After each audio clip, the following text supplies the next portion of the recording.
Good afternoon. I'd like to call to order the Cabarrus County Board of Commissioners for a work session for October the 7th, 2013. Commissioner Meesmer's on the way. I think he got caught in some traffic, so he will be joining us momentarily. We are happy to have to bring in overflow seats today for everybody at the work session. So we welcome everybody here.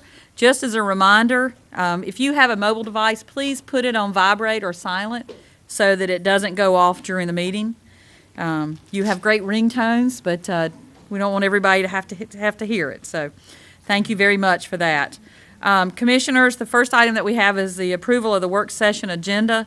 There are some changes that you will notice on the third page of your, or front of the second page of your handout agenda. So at this time, I would accept a motion to approve the agenda, including the changes. So moved. Second. I have a motion and a second. All those in favor say aye. Aye. Any opposed? Okay, great. The first item that we have, it is a pleasure to welcome the Military Order of the Purple Heart. Some very nice young men sitting over here behind me to do a presentation about the order and talk to us about the county adopting a proclamation at our regular meeting. So, welcome. If you will come up to the... Yes, ma'am. Well, thank you for the compliment. Thank you. Well, we'd like to recognize all the young folks in the audience. At this time, I've got two of my members going to hand out some handouts. Their handout tells all about the Military Purple Heart, who we are, what we do. And we want to make sure, thank you. Right. We will make sure you get on the microphone because we will be playing this on TV, and, ooh, that's very nice. And they'll also be giving a Military of the Purple Heart pin with a seal on it. Tom, if you and Mike would please come up.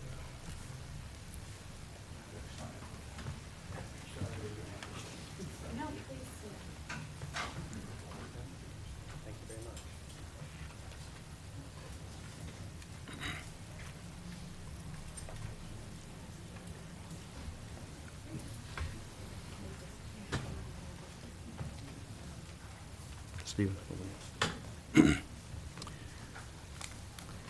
We're proud to be here this evening representing the Military Order of the Purple Heart.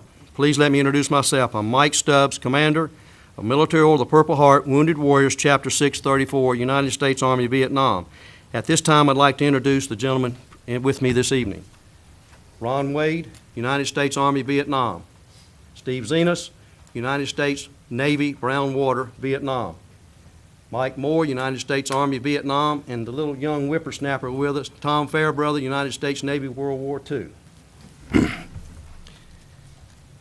We represent all Purple Heart veterans as well as all veterans who have served our country. Our chapter has 141 members from Gaston, Union, Mecklenburg, Cabarrus, Lincoln, Cleveland, and Rowan counties. We're a very proud and unique group. We are the second smallest military organization, second only to the Congressional Medal of Honor Society, due to our uniqueness of being Purple Heart recipients. To be a member, you have to be a Purple Heart recipient. The Military Order of the Purple Heart is one of the few organizations chartered by Congress. The order to establish the first Purple Heart was issued by George Washington during the Revolutionary War and was initially created as the badge of military merit in 1782. The Purple Heart, an American decoration, is the oldest military decoration in the world in present use. The Purple Heart is specifically a combat decoration. The Purple Heart is awarded in the name of the President to members of the Armed Forces of the United States who have been wounded by an instrument of war in the hands of the enemy, and posthumously to the next of kin in the name of those who are killed in action or die of wounds received in action. Today is in the past. The single bond that unites members of the order is that each has sustained a wound inflicted by an enemy in combat. The members' common bond is they have given of their own blood for their country. The mission of the Military Order of the Purple Heart is to foster an environment of goodwill and camaraderie among combat wounded veterans, promote patriotism, support necessary legislative initiatives, and most importantly, provide service to all veterans and their families. As a Purple Heart County, Cabarrus County will be honoring all Purple Heart recipients and all military veterans. All military personnel have a job to do, whether it be a clerk, supply, cook, truck driver, engineer, or infantry. All veterans and current military do what was or is asked of them. They do it well. The pride a veteran feels when they see this being displayed is a great feeling. If you've ever been anywhere else other than the USA, you know what a great country this is. The veterans are a big reason we can live in the way we do in the greatest country on this earth. We know Cabarrus County is a very patriotic county. We, the military or the Purple Heart Wounded Warriors, Chapter 634, consider it an honor that Cabarrus County is considering bestowing this honor to all veterans. We know there are Purple Heart veterans in this region that are not in our chapter. We hope that by this proclamation by Cabarrus County that other Purple Heart veterans will come forward and be recognized. We, the MOPH, work with local high schools such as J.M. Robinson, Central Cabarrus, Mount Pleasant High Schools. We attend their junior ROTC awards ceremonies and present a MOPH Leadership Medal to an outstanding cadet. We meet with the students and talk about military issues and our military experiences. North Carolina recently became a Purple Heart state, the third in the nation. We recently worked with the Charlotte Motor Speedway, making it the first Purple Heart Speedway in the nation. We also made Caramont Regional Medical Center, formerly Gaston Memorial, the first Purple Heart hospital in the nation. I'd like at this time to ask if there's any other veterans in the audience. Would you please stand? Thank you for your service.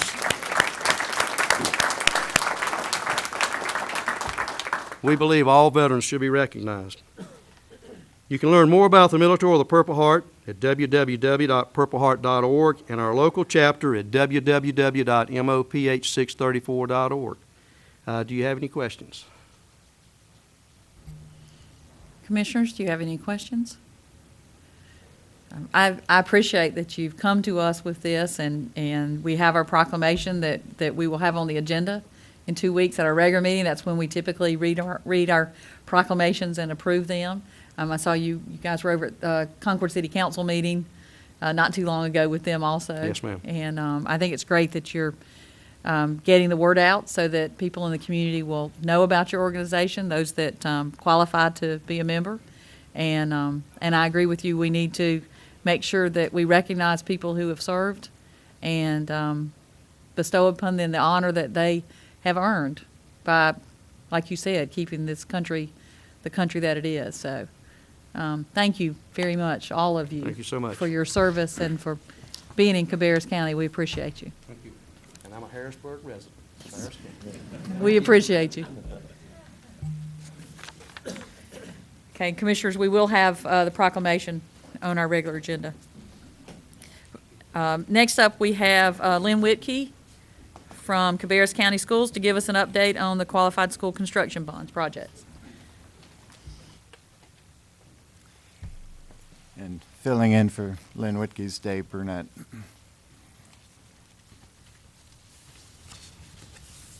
Hopefully you all have copies of what's up on the screen. Typically, Kelly Kletz does provide this. I'm going to be a poor substitute for her as well. I can tell you, as far as this last month, I don't believe that there's any transfers or anything like that.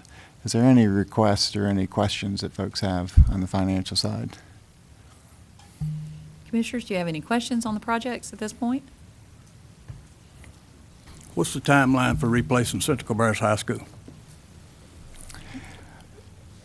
Well, that's not one of these projects, but we certainly would be happy to talk about funding for such a project. And that would be something that really the two boards would need to discuss as far as a possible bond referendum or some other funding source. I mean, we just spent $500,000 on windows, replaced chillers and controllers, $791,000. Electrical vault fit $187,000. Is that stuff going to be able to be used in a new building, or is it going to be able to be used if it's replaced? What I'd say is those types of improvements are necessary and are worthwhile and useful right now. As far as a potential replacement of that school, if we were to be looking at the current funding source that's being proposed, whether that's a bond referendum or something similar, and if we were looking at 2016 to begin spending money, we most likely would be designing for a year, constructing for a minimum of 2 years. Just depends on where that school would sit on the campus, on the current campus, and as far as construction-wise, what kind of sequencing we would have to work through. So really, you'd be talking probably a minimum of 2019 That's 6 years. Given the improvements that were made, your rate of return, you've probably paid for all of that in that time frame. 6 Gotten your years? return on that. In 6 years? I would think so. Windows and controls, HVAC, those are pretty good items to get a good rate of return on. Okay. I do think that on Thursday, when we do our mini retreat, that's probably one of the topics. Lynn Shue is here with the school board. You're welcome to come up and join if you'd like to. I believe, do y'all have a meeting, your work Yeah, our session meeting's tonight? Yes, it is. And I think, when I looked at the agenda, I think you're talking about that also, your Right, we priority will. projects. Right, we're going to talk about that because the staff has already brought us, what they feel like is what we need to do. But to answer Commissioner Burge's question, and that is, we were asked to do something for 5 years or better, and we're looking 5, 10 years realistically. And when we did spend the money on the windows out there, I mean, it was way long overdue. I mean, it was pitiful. I mean, really. So we're going to save enough money just on the electrical usage to probably more than pay for just the window project by itself. I mean, I don't know, Commissioner Meismer, I think you graduated from Central just like I did, and back in the early 70s for me. But it was the same windows that was constructed with the school in '67, and there was places where that. I mean, you could almost stick your fingers from one side of the building to the other because the windows had that much of a gap, and it was really bad. So, but the rate of return on investment there will surely be 5 or 6 years. But I don't know where we're going to go on this as far as the school board's concerned, with Central being on the list. But I would say it would be way down the list, though, at this point. That's just my thoughts. Concerning the QSCB projects, I know that you've got contingency money in projects that are ongoing, and presumably you won't have to use all the contingency money. I mean, you put it there, but you don't really want to use any of it if you can help it. How close are you on the money? I think April's the deadline on having projects completed and the funds expended. How close are you on expending the money? Are you looking at, how much you have, and, how are you going to make sure you use all of the funds that are available to you? We're looking at that very closely, and we certainly don't expect or anticipate any problems with spending that money. We're really down to about maybe as much as $55,000, not counting sales tax reimbursements. That's separate. So we're looking at maybe in the neighborhood of as much as $55,000, and that won't be difficult to spend at all.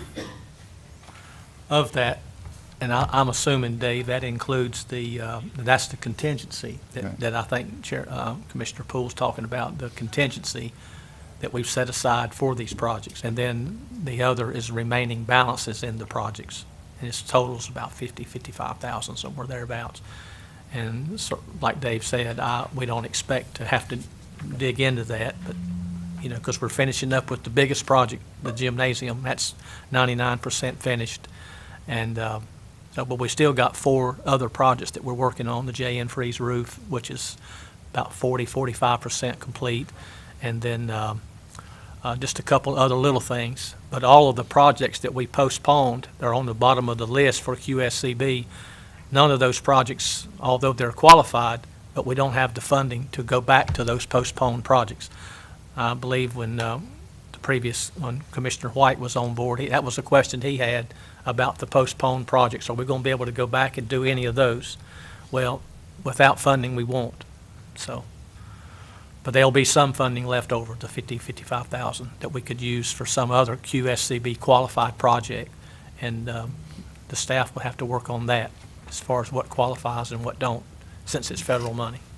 'Cause, I mean, there's about 6 months left, so. Oh, I know, it's we got, pretty close on having to decide a project, get it designed, and get it built. they'd have to be small projects, Yeah. maybe quite a few of them, cover some ground. Something to get it done. Right. But I felt like you were having conversations on suggestions for other projects that you would use those funds for. Any other questions on the QSCBs? Okay, thank you for that. The next item we have a number of people here to help us to kind of understand some of the impact the federal government shutdown on human services. Of course, the county manager, Ben Rose, Fred Pilkington, Anna Yon. If y'all want to come up, we might need to get extra chairs and share some microphones. There are a number of different areas, as you all know, that get grant money or get some kind of funding, and some of which we see and some of which we don't technically see. And I thought that it would be a good time for us to find out, are there any areas that are causing some concern already with different areas, and what are some talking points to educate us better on what's going on. So I don't know, I can pick on Fred and start with him, but Sure. any of you that want to jump in, I mean, Jonathan to the right. it's for us to get some information. However you all want to do it, it's fine with me. What we've been looking at is basically almost an hour-to-hour situation. It changes so fast. The possibility of furlough is imminent for public health employees at this point. The state budget director, Mr. Pope, has made the statement that if there's any money at all involved, that's state money in a grant, then it will not be flowing to the locals. It's flowing to the state, and they're keeping the state employees in place, but it's not flowing to the locals. So that situation needs to be resolved, in my opinion, as to why the state employees can continue to work with that money, but we can't. So we are negotiating that issue. The second thing that is of concern to us is that he's also made the statement that where those grants are 100% federal grants and the money is in hand, but it's not been distributed yet, but it's guaranteed to be distributed, we're not going to fund those programs at this point. So for us, that means I've passed around a little sheet for you to see what it involves, but we're looking at 43 employees, and the monthly funding for those 43 employees is about $221,000 for us, and we, as you know, can't afford to float that kind of expense without any assurance that that money will come. It is possible that the state budget director could say, even when the federal money comes, I'm going to refuse to allocate it. And that's why we're considering a furlough as early as tomorrow for our employees. The other thing that you would be interested in as commissioners is that the WIC program, which I don't know how many of you know what the WIC program is, but it is a $3.5 million a year program, as you'll see here, to our grocery stores. $9,000 of that a day would be lost to the grocery stores. And that program, the decision's going to be made on it tomorrow. So either it's going to continue after tomorrow or it's not going to continue. And again, it could be a day-to-day thing, but it would have a severe economic impact of $9,000 a day to the grocery store's business as well. So those are the things we're looking at and the impacts we have. A lot of these services are clinical services. Some of them are things like bioterrorism and things like that that would eliminate immediately in terms of ability to provide services. So those people for labs and things like that would be off the payroll. So we wouldn't be able to run labs analysis if we had an anthrax outbreak or something like that. So it's a pretty serious situation. So that's where we are in public health. I knew that I had, it was, South Carolina was on the news, I think, last week about WIC. And that's what made me think about you, because I know that's a big part of what you do, but I wasn't certain about all the other areas that where your impact. I mean, I knew you had an impact. I just didn't know any specifics. And 43 people is a pretty big deal for those Yes. people who are having to make car payments and mortgage payments and every other payment that they need. Commissioners, do you have any questions on the Health Alliance, any of these items that, anything in specific? Will it be the total of 43 employees at one time? Or are you going to kind of rank these in order of importance, I guess? You mentioned the bioterrorism, that could go away. It would be 43 at one time unless we're told differently. For example, with the top grant, the Community Transformation Grant, we were told on Friday it was safe because the money had been received. Then today we were called and told, yes, the money's been received, but the state budget director said he's not going to distribute it to the locals. So make a decision on your own. And Buncombe, for example, has already furloughed everybody who's on this grant. So, That was going to be my question. What are other counties doing? How are they handling this situation?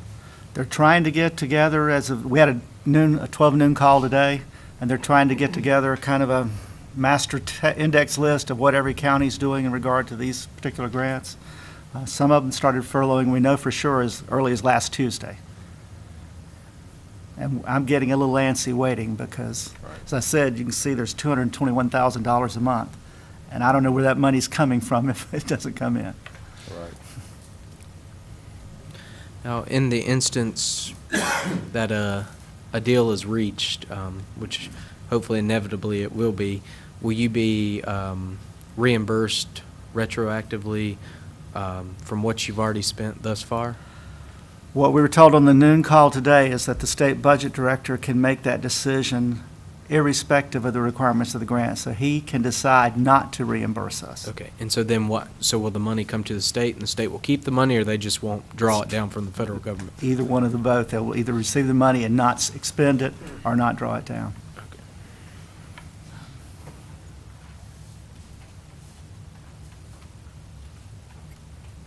Anna, you want to go next? We currently are stable. We also, through our contract with the state, have to maintain what we call a risk reserve. So that is there if by chance payments would stop. We could continue to provide funding to our providers up to about 45 days. Now that is for mental health, intellectual, developmental disabilities, and substance addiction service providers. There are a few grant-funded positions that are federally funded that we are on, have not heard at this time. We're just waiting, so. Okay, thank you. Ben, you want to go next? Okay. We have, kind of like Fred, it's been a minute-by-minute, hour-by-hour situation, and I'm going to speak right now to the social services side of DHS. Randy and Tim can speak to their respective services as well, and I have some other staff in the audience as well, too. And I would like to recognize Ann Benfield is here somewhere. There she is. She's our local Smart Start Executive Director, and she's here because we will be talking about potential impacts to child care. Basically, we started to have a lot more buzz latter part of last week. I think in the 90s when we went through this, it was so short-lived, we never really had impact, and I think we were all kind of hoping it would be the same situation, but about on Thursday, we started getting letters from our Division of Health and Human Services in Raleigh. And basically where we're at is we receive several federal grants that are impacted at this point. And basically, these grants provide one of two services. They either support services that we provide that we claim through our staff. When they do services, we claim the block grant to get reimbursed for their salaries to provide that service. And then there's two other grants in here that are direct service related. One, of course, is when I was referring to Ann, is the Child Care Development Fund, which is our child care program. That grant basically has money through September, so we will be reimbursed for our September expenses. But for October expenses that we're incurring right now, should the shutdown continue, we will not be reimbursed for those expenses at this point. And the Low-Income Home Energy Assistance Program, LEAP, Chris probably remembers that one from being on the board, is another program that's being impacted. But that program would not be going into effect until December anyway. So at this point, we haven't really seen an impact to that. The other two major grants that we receive that are of concern to us are the Social Services Block Grant, or SSBG, which is a primary funding source that we use in Kathy Mauer's area to do adult protective services and adult guardianship and those type of services in that area. That is our primary funding source from the federal government for those services. So we will not be able to claim those services going forward because that money has not been released since October 1st. And then in addition to that, temporary assistance for needy families. This is a huge block grant that the federal government does to the states. If you recall welfare reform in 1996 and the talk of block granting, this is that program. And this program covers an array of services, not only work first services, helping people become self-sufficient. In addition to that, it covers child welfare services as well. It does help fund some child welfare service activities that we do. Again, all those services are mandated services that we have to deliver, but at the same time, we may not be receiving reimbursement from that. The childcare is the other situation that we're looking at. As I said, we have been told by the state that there is reimbursement for September childcare services, but however, for October at this point, we will not be having reimbursement. Most counties are holding tight. They are not jumping and cutting childcare services off at this point. There's about 6 counties that I've seen in communications with over the listserv that are taking some steps to reduce and or eliminate services. Most counties are holding tight because if we go ahead and do a mass suspension of services and the shutdown ends next week, then we have to come back and re-enroll everybody. So there's kind of a wait and see pattern with childcare. However, if the shutdown continues to extend for a long period of time, we would literally be upfronting that money and funding that program until the shutdown was resolved. So that's one area of concern that counties are looking at as well too from the social services side. That's the primary impact we're seeing right now. Future impact, should it extend, there's talk about administrative monies within the SNAP program as well as benefit monies potentially being impacted. We just don't know for sure yet. But right now, it's pretty much our block grants that we receive. In addition to that, too, as well, Kathy's area does work some with the Home and Care Community Block Grant. That has limited funding available to it as well, which is aging services, basically. I'll let Randy talk about transportation. He's a little more expert on that and has information there. Before Randy goes, Sure. Ben, the monthly cost of those programs you just described is approximately? Child daycare, right now, Total. You can do total. total, well, monthly total, SSBG, we receive about $600,000 total annual allocation for SSBG. TANF, Temporary Assistance to Needy Families, is about 1.2 million in federal dollars that we can pull down. And then child care, and those are the annual totals. That's a block grant, so we claim it each month. SSBG is claimed actually quarterly. We get basically quarterly allocations. Child care is a pot of money that, again, combined right now, the non-Smart Start subsidy that we're spending right now is approximately about $200,000 a month. We have been adding some children because we were actually underspending our allocation. We have stopped that process right now in terms of adding children. But we're, in non-Smart Start money, we're spending about $200,000 a month in that program. And what we've done in addition there as well, we've, I think I may have said this, we did implement a hiring freeze right now in all areas that have positions that receive those funds. So we have a hiring freeze in place and we have a travel freeze in place for areas that are supported by those funds as well too. So $400,000 a month is what we're using local money now. Well, there's some hanging around from September, but then after that, it'll be local money up front with the hopes that when that continuing resolution is approved, that they will go back and retroactively pay, reimburse. However, as Dr. Pilkington said, that's not 100% guarantee that that's going to happen. So is that a requirement for the local government to upfront that money? The services can be shut down? Yes, if the funding is not there from the federal government, we can't shut down services in theory, because most counties that are facing that right now, like I said, there are about 6 counties that are taking some immediate steps. They literally just don't think they can afford, it's probably a cash flow issue for them. While it's a mandated service, if the funding's not there, in theory. So are we into that point now where we're using the local funds? At this point, yes. Right now, for October expenses, any expenses we incur in October would be local funds that we would, normally what we would do is at the end of October, we would submit for reimbursement in early November to get basically 100% of those funds back. That's a 100% federally funded program. Right. So if the shutdown is still going on in November, we won't get that reimbursement. But hopefully, we would get it, like Mike said, later, but there's no guarantees. Okay. So where is that money coming? I guess it's the normal amount we're just potentially won't get. We're just not getting reimbursed on it from here on. We will get reimbursed for September expenses, though. Okay. Okay. I've been in conversation with my colleagues around the state and talking to them and what other counties are doing, just like Ben had said. Right now, the DOT, the way we're structured is we are for the federal grants that we have, we ask for reimbursements on a quarterly basis.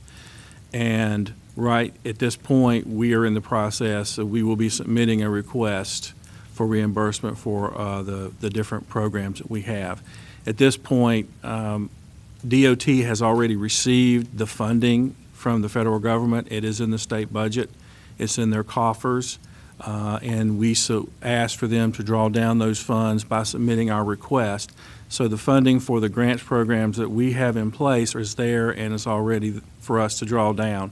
The issue is the fact that the staff that manages that particular division, the Public Transportation Division, has been furloughed, and they are not at their post at this time.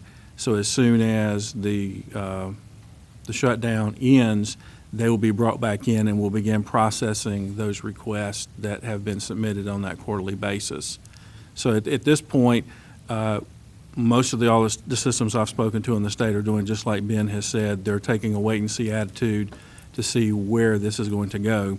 Because right now, our biggest customers, of course, are individuals that we partner with DSS and the Medicaid program, and we also have our senior program that we use that is helped by a federal grant, and we'll be drawing down all that money on a quarterly basis. So at this point, we're not really recommending anything drastic until we get further information and further direction from where we are. So your current quarterly request would be for the last 3 months? Yes. So we know that's in place. It's in However, place. October, November, December? We'll be submitting it In January. in January. But if this continues on, will you be able to request the time that you're operating now without that funding coming through? Yes. Yes, it's already there. It's just a matter of having the staff in place to process that claim. Okay, so the money, so I just want to make sure I clarify that. The money for the last quarter is there. Yes. And available. It's Yes. just that there's nobody answering your call or your process to get the money sent to us. Yes, ma'am. And that's why you can't get it. It's Yes, just ma'am. sitting there, but they're not essential enough to send you Right. the money. It just so happens that the positions in the Public Transportation Division in Raleigh are 100% funded by the federal government. So the state is holding the whole year's worth of allocations? And as long as the staff is not there to process it, No, I mean, the state pulled down 12 months' worth of allocations from the federal government. correct. I think that's what you were looking for, was they Yes. have all Yeah. 12 months They in have their all 12 months coffers. there. It's just the fact that we don't send in our requests except once a quarter. So it seems like the transportation, we should be getting our reimbursement when this ends. That's not going to be a question of having to use local funds. Right. Or the chance of not getting reimbursed. Right. Yeah, because the money's there. Right. When we ask go through the process of seeking the funds and the federal government grants us the grants that we have, then that money is sent to them and they're holding it for us and then we draw down it. Right, okay. I was going to say, has there been an explanation why the state's not using the money that they've already received for their own employees? Is it the same pot of money? It's theoretically the same pot of money, but there's no one there for me to ask at the state level. Are they required to pay us back? I think Mr. Pilkington said that the state had an option whether to pay us back on some of the grants that we get through his department. Do they have an option to pay us back when they come back in, when the people are sitting there? With the transportation grants, the DOT, the way they have it set up, yes, sir, that money is actually earmarked, I hate that word, but that's there for our use because we went through the process to get approval and the federal government granted us those funds, so they're the pass-through agency for us to receive that money. So it's there for us. They have to ensure that we meet all the requirements and provide all the documentation to access those funds, and then they send us that money. So that's where DSS is going to be the biggest problem, is if we don't get reimbursed.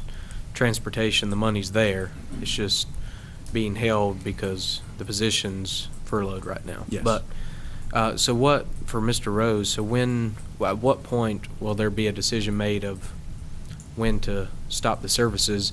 with the, because, I can't imagine the county having to absorb, $400,000 1 month of services if this continues. I think that's why we're bringing it to you tonight. Right. So that you have it on your radar. Again, it's $400,000 a month. So as this thing progresses, if it's another week or so, we'll be back to you again to remind you that we are currently spending local money on these programs. So is that a I decision think that? ultimately, we would prefer that you guys make that Yeah, decision. that's the recommendation I would make as well, that we, monitor, because again, if we jump right now and cut services right now, and this gets resolved before the 17th, it's going to be a nightmare to try to get those services back. I would prefer that we wait and see and maybe have a contingency for November, because I totally understand if this continues to go on beyond November, can we, even from a cash flow standpoint, that would be a question for Pam and Ann, but, I think we would rely on your recommendations, or your guidance as well, too. We give you the information, because if we take off all these people receiving these services, there's going to be an uproar about it, for sure. Well, if a decision was made by this board to stop the services, if, it gets to a point where, it looks like we may not get a reimbursement, will there be a long process to shut that down, or will it just be the next day the employees will say hands up and walk out? I mean, Well, because if it's going to take 2 weeks to, Right. Shut To it shut it down, down, then right. we're going to have to make a decision sooner. There has been some discussion about that over the last day or two on our listserv. I would recommend a 10-day notice is what we normally do for, and I'm talking about childcare services for this one. That is the one program that's a direct service to clients. We typically do a 10-day notice. There are a couple of counties that are trying to waive that 10-day notice because they consider it a crisis or an emergency, and they're just basically cutting people off. Most counties, though, that have the wait-and-see attitude, they are all reporting that if we do go down this road, we would do the typical 10-day notice to say the services will no longer be available. And that gives the family time to make other arrangements, because it's childcare. We're talking about people that are working, and they're relying on this childcare, so they would have to make other arrangements, hopefully. So I would recommend, really, at the end of next week, October 17th, Yeah. after that date, if we don't see something really happening by then, I think we probably would need to really get back with you to say, what's your pleasure going forward from a monetary standpoint? Okay. Thank you. I would like to just make a general comment. That is, we continue to look at these federal grants, and every time that we vote on them, there's this general idea that it's free money from the federal government. I don't agree with that to start with. I think it's all taxpayer money, and it all comes from the people of Cabarrus County. But we are taking on a liability that we may not get paid for, and I think that is a detriment that we need to be more aware of, particularly as the government becomes more and more dysfunctional at the federal level. And I just think that's something that we need to be aware of.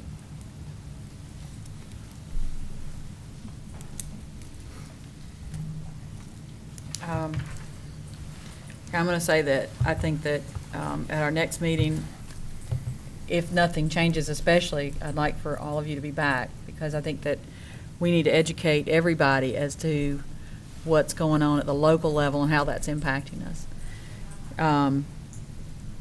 My initial concern would be for your employees to find a way, if we have to help with that, to find a way, if we're not providing all the services, but to help your employees out. And if that means that when you get reimbursed for their salaries, then you give that back to us, some kind of an arrangement. But if you end up having to furlough people that live in Cabarrus County, I think we need to look at that seriously, on the impact that those people who are our friends and neighbors, how that's going to impact them.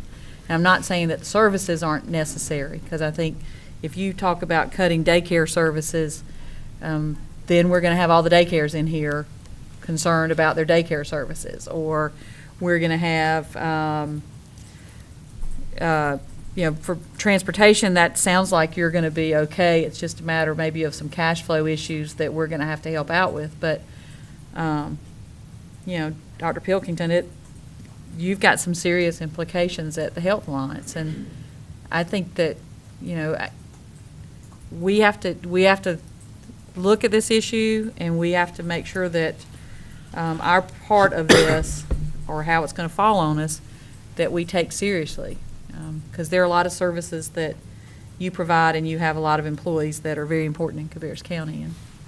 And Dan had mentioned the 10-day notice for the children. The WIC program provides the only food for many babies, and the notice we're getting is it may be cut off as early as tomorrow afternoon.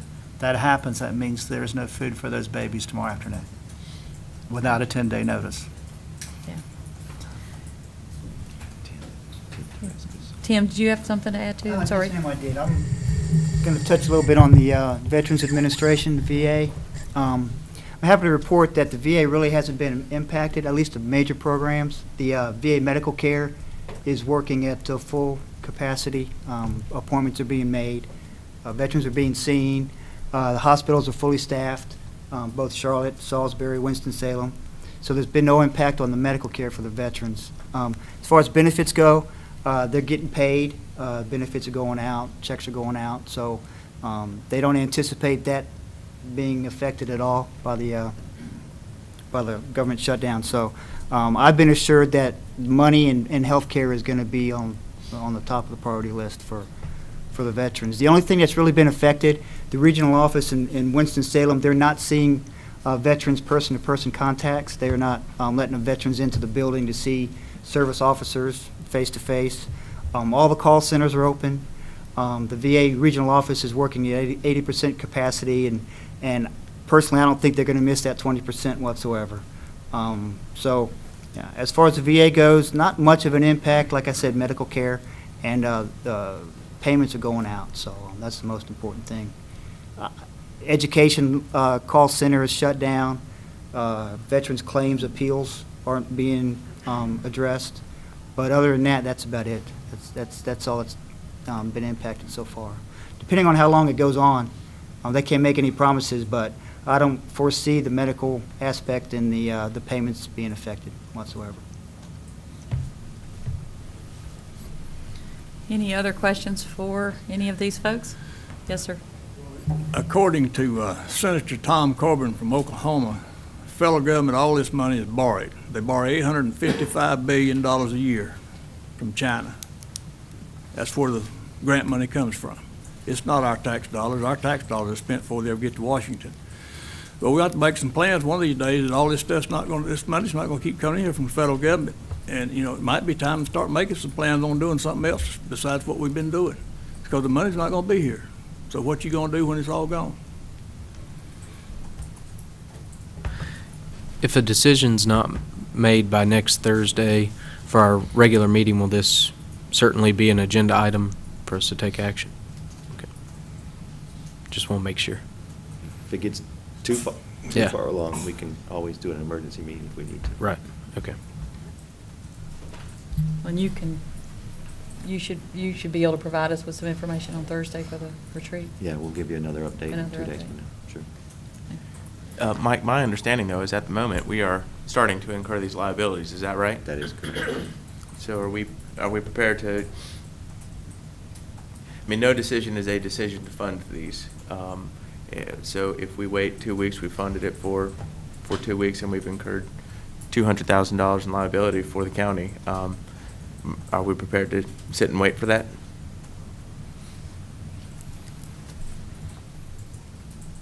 I think my, my question would be the immediate, you know, it sounds like transportation's going okay. The budget director doesn't have the opportunity to affect those funds, right? Right. And everything in Ben's department's running for now as usual until we change something, right? Correct. We anticipate being able to get reimbursements for all the services that we provide once the shutdown ends. I would not begin to guarantee that, again, with Right. everything that's going on. But at this point, we are just providing some of these services without reimbursement at Right. this time. But we anticipate to be made whole at some point, although none of us know for sure and can guarantee it. Dr. Pilkington, it sounds like yours have some more immediate situations. Well, my situation's no different than Ben's. His funding comes from the same department mine does. My concern is that the clock started September 25th. So I haven't had any reimbursement since that day. The state froze the worm, which is the WIRM, which is the way we ask for money, effective the day the shutdown occurred. We can't even ask for money and get any money back. So we're already 2 weeks floating these expenses. So we're 2 weeks in the hole already. Right. So pretty soon, we're going to be 4 weeks in the hole, and that's $225,000 for me. And there is no reason for this, and I'll just put it bluntly, than the state budget officer. The money is there. The contracts are in hand from the federal government. Everybody at the federal level is saying the money's there to pay the counties back, and he's saying, I may make a decision that that money's not going to be allocated to those counties. And that would apply to Ben as well. Right. And that's the problem right now, is that we have one state official making those decisions. Which is affecting every county the same State as of- it's affecting us. Yes. So I feel sure that message is going to get back. At what point do you have to cut off? You mentioned the babies will not have food. When does that occur? If the WIC program tomorrow says to us, we cannot guarantee any funding beyond tomorrow, then we'll furlough all of our WIC employees and stop our WIC program tomorrow. But they're not funding you now, right? They're not funding us now, but they've always said before that they could assure us the money was coming. Right. Tomorrow, they're going to make another decision on that, so therein lies the problem. Right. And unlike Ben, I don't have the county standing behind me, so that's $225,000 that I'm looking at, and my budget's not that deep. Right. So that would be, it would be a financial calamity for us fairly quickly, so that's why we're in place. We were ready to furlough last Friday, so we're in place to furlough. We're not going to wait days, we're going to wait hours to make Right. our decision. And so you're waiting on that input tomorrow. Yes. See how that goes. I agree with Commissioner Osterreich that, it is concerning that we're absorbing, potentially absorbing the cost now, and it is taking on liabilities that potentially we will not get reimbursed for. This is, a serious issue, and it does, affect the employees and the citizens, and, it's not a decision to take lightly. And it's unfortunate that we're in this position to have to make a decision like this. But, obviously something has to be done.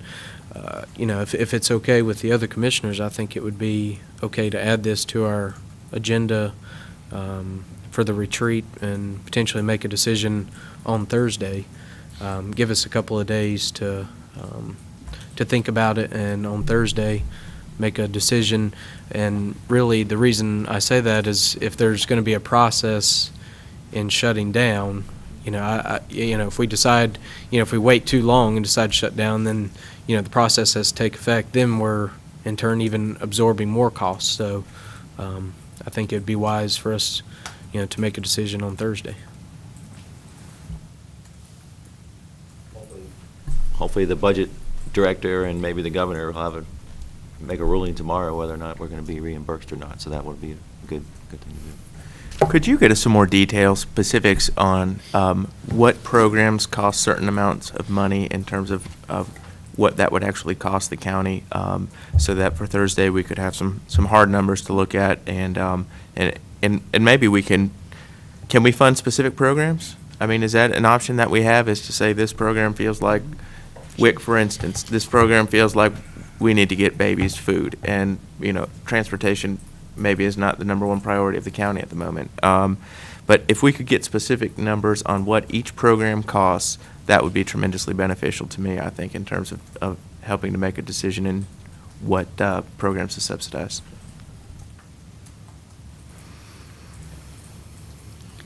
And I think that we, or at least I would be in favor of giving Dr. Pilkington some assurances that, as he said, he's a county department. Years ago, the Health Alliance was broken out from the county, and if we were a poor county and we didn't have any money, I can see moving quicker.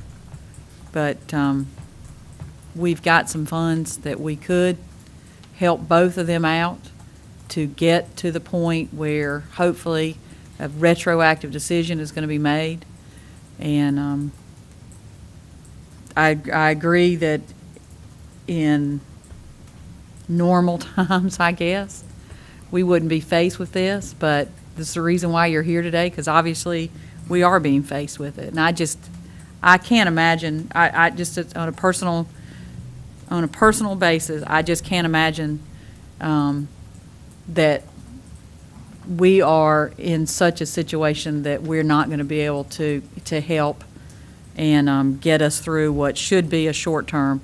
If you're looking at 6 months, I can see that that's a big issue. But if we're looking at 2 weeks or 30 days, we can afford to make sure that the Health Alliance stays staffed, and we're already fronting, it looks like for cash flow purposes, that's what we do with Ben already. And, Dr. Pilkington said the money's there. They've got to make a determination at the state level. I think we need to make sure that we make some contacts with anybody that we know in Raleigh. The money's sitting there. The state sure shouldn't be sitting on it and keeping it. It should be flowing so that he doesn't have that concern. But we'll put it on the agenda for Thursday, and you all have our email addresses. You're welcome to keep us updated, especially on anything that happens tomorrow. But I just think that we have enough funds that we can make sure that we can get through October and then wait on the reimbursement for the county. That would be my position on it. I would not want to see us make some quick decision that's going to cause more problems down the road. We have Cabarrus County citizens that we need to be concerned with. So I appreciate you all coming. If there are any other questions for any other information that you need on Thursday, if you will. Yes, sir. Excuse me, I didn't mean to interrupt. The meeting starts at 2 o'clock on Thursday, and it'll be in this room. You guys okay with putting this first on the agenda, and then we'll go into the rest of it? Okay. 2 o'clock. Yeah, so we'll see you back on Thursday. Hopefully, we'll all see in the news that decisions have been made on a positive basis. Okay, again, thank you all. We appreciate you taking time out to come. Next, we've got Cabarrus County Schools request. That's going to be moved to November for the turf project, or are you going to talk about that tonight? Well, we can talk maybe just briefly, Sure. If you care, Madam Chair, because I wanted to, Thursday probably would be much better because we're going to be talking about Central Cabarrus more in general. And, we talked to you just briefly a little while ago about, and Commissioner Burridge brought up, replacing Central and how quick that would be. And then we come into you requesting money for a turf, so that would raise up a lot of red flags to me. And so I wanted to clarify, that. And first off, our board, when we meet here in a little while, we're going to be talking about that particular project there and the timeline for that. And so as a board, we haven't formally discussed Central Cabarrus replacement. But, I can tell you that in my own opinion, and this is just my own opinion, and I think Chairman Poole made a very good comment at one of the meetings that we held earlier, Central needs a lot of things, mostly a lot of little TLC. And personally, I don't see the school being replaced anytime within the next 10 to 15 years, maybe even 20. And that's just my own personal opinion.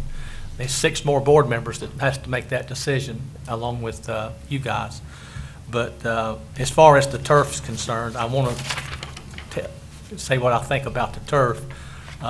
It's my understanding that a turf, and it would be the only artificial turf in Cabarrus County, would cost somewhere in the range of $800,000 to do this. And it's my understanding, and County Manager Downs may know a little bit more about this, I understand that there's a grant out there for possibly upwards of $600,000, somewhere thereabouts, $500,000-$600,000 to help on this grant and on the turf. And if that would be the case, we're looking at $250,000-$300,000 from the county to subsidize putting the turf at Central. And it would, of course, be a gigantic boost to Cabarrus County, and especially Central, if that would be the case. And they would be able to do more than what they're doing. The fields are hard to maintain as they are now. The school's been there since 1967, and that's the original field, the original grass, and it's seen its better years. Matter of fact, I understand the life of turf, the original grass that was sown there, is about 40 years, and see, we've exceeded that already. And so the repairs to the what's there would be enormous. And when we had our last board meeting, we had representation from the Central Cabarrus Boosters Club, and they were telling us all of the money that they're having to spend just to keep the field usable and playable. And so, you know, I think it would be a great thing if we could somehow figure out a way to do it, but maybe Mr. Downs can say something about the grant if he knows anything more about it than what I know, because I haven't been involved in it that much, and actually I didn't even come prepared with all the facts and figures because I didn't know I was going to have to speak on it tonight. I thought Mr. Wiki would be here. So, and Dave asked me if I would say what little bit I know about it. But maybe you might know a little bit more. I know of the grant. Actually, you guys did send a request to move it to next month, so that's Yeah. why you weren't expecting to speak on it. So Well, we weren't expecting to speak on it either. So Okay. but there is a grant out there. Actually, Mr. Applegate with the CVB back there in the back row, he's the one that went out and helped secure the grant. If you want to talk about it tonight, we can have Mr. Applegate come up and talk about it. But there is either way. Just however the commission, whatever the commission's pleasure is, whichever's fine. Chairman Poole, you know, if you want to. I mean, we've got our meeting just in a little while, as you know, and so, but Well, we always got Thursday, so. I hate to put somebody on the spot. I think Thursday or in November we'll have more facts and figures, and everybody be better prepared for it. So I think that's a very that'll good help. recommendation. CVB's here for other reasons, and I hate to put anybody on the spot if we don't have to. So. Absolutely. I appreciate that. Okay. Okay. Thank you. Thank you very much. Next, we've got Kannapolis City Schools. I see Will Crabtree over there. Request for balance of the QSCB funds and one-time monies for a replacement generator. Well, you almost have pink on. I know. Like a pinkish I got purple close. for, yeah, you were close for Breast Cancer Month. Welcome. Thank you. Our request is to move the balance of our QSCB funds, which are $12,266.70, to the purchase of a generator at Kannapolis Intermediate School.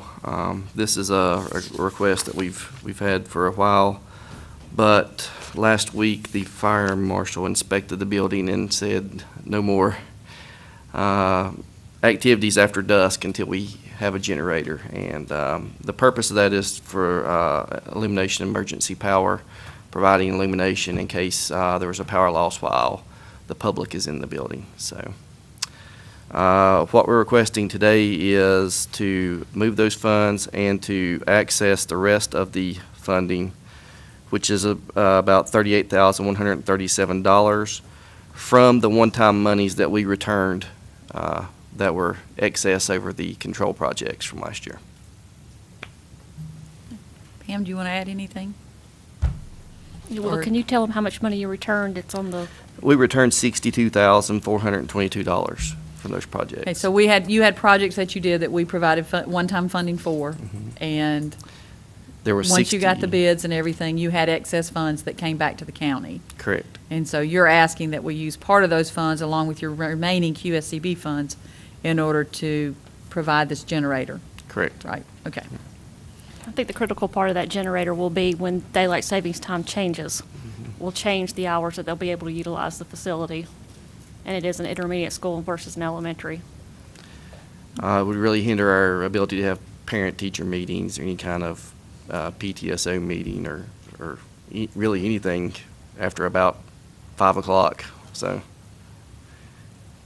Commissioners, do you have any questions? This item would be placed for action at our next meeting. So we're not asking to make the action tonight, but to discuss it and place it on the agenda for our next meeting, our regular meeting. So, any questions concerning this? I had one question, and it may just be a accounting question, but on a few pages down, it says that the purpose is to utilize the fund balance of QSCB along with $38,000 of our general fund balance. So is it being funded 100% out of your QSCB surplus, or is it being funded by our general fund balance? And maybe I didn't write the description correctly. He has $12,266.70 of his QSCB monies that he has not utilized for his projects. We are not allowed to take that money and apply it towards our interest on our debt service payments because it has a federal subsidy on the interest. So either they have to use that money or we just give it to somebody. I don't know who that somebody is, but we don't get to keep it. So when we were addressing the generator topic on Friday, and I was speaking with Bobby Smith in regards to the emergency use of that facility also, spoke with bond counsel and described the name of the project. And because we did an extensive roof replacement, and this was interlinked within the facility, we were allowed to utilize the $12,266 of QSCAB funds. Now with his HVAC projects that he received last fiscal year, he got a lump sum of one-time monies. And the way it was stated from the board, if they could only use the monies for those particular projects, could not transfer them amongst each other, and had to return funds. So he returned about $62,000 back to the county. And what we're requesting is, of that 62 that he didn't spend from last year's one-time projects, could we utilize it for the purchase of this generator, because the fire marshal pretty much shut them down last Thursday? Last Thursday. And that report's also included in the agenda item from the fire marshal, from the Kannapolis Fire Department. And as I understand it, if they don't use that 12,000 and some change, we give the money to somebody, yet we still owe that money as far as the loan, because the loan is for the total amount. So you've got $12,000 plus we would still pay them $12,000. So the impact is double. It impacts us both ways. So we want to use, that's why I was asking from Cabarrus County Schools, we want them to use up every bit of that money. Because if any money, let's say they don't spend $50,000, it really costs us $100,000. I mean, we have to give the 50 back, and we have to pay the 50 again. So it doesn't make any sense to not use the funds. And last week I it's instructed allowed. Kelly Klutz that she has another $83,000 in sales tax that we're going to have to revert back to them, that we had been keeping on the side to use for debt service payments. But once we found out that if we could not do that, we had to revert that money back. So they're looking at their Northwest High School parking lot from the gym construction, which the bond council approved the use of that money for that project also. So they're going to be able to do that, but I think they're making that decision this evening. So they really have $100 and some thousand for Cabarrus. Okay. So, but if you looked at sales tax for Kannapolis, so do they have any sales tax that's going to be added into this 12? They don't have any because we didn't hold titles to the buildings in which they spent most of their money. Okay. And I remember now that you told me that. So the idea is that they gave money back to us. They want to use part of that money and finish up using QSCBs for the generator. Okay. Any other questions? Okay. Thank you. Thank you. You want? The request would be, if it's not on there, if you guys could waive your rules. They really need to get this generator moving if you're in agreement with it. Okay, I'm sorry. Misunderstood that. So, does anybody, we would need a motion to suspend the rule. Yes, sir. Well, I had one more comment to make. This is their capital outlay priority list that they gave us a few months ago, and the generator replacement was number 6 on their priority list. So this is a priority of Kannapolis schools.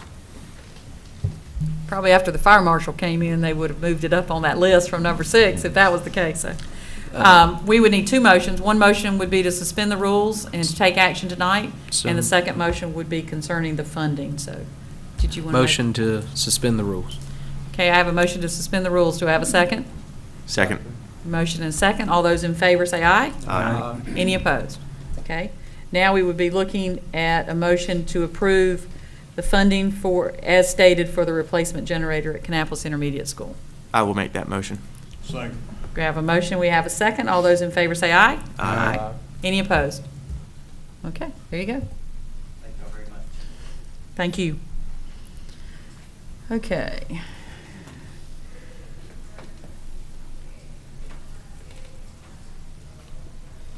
Okay, the next item we have, Commissioner Osterreich, you had some information to provide.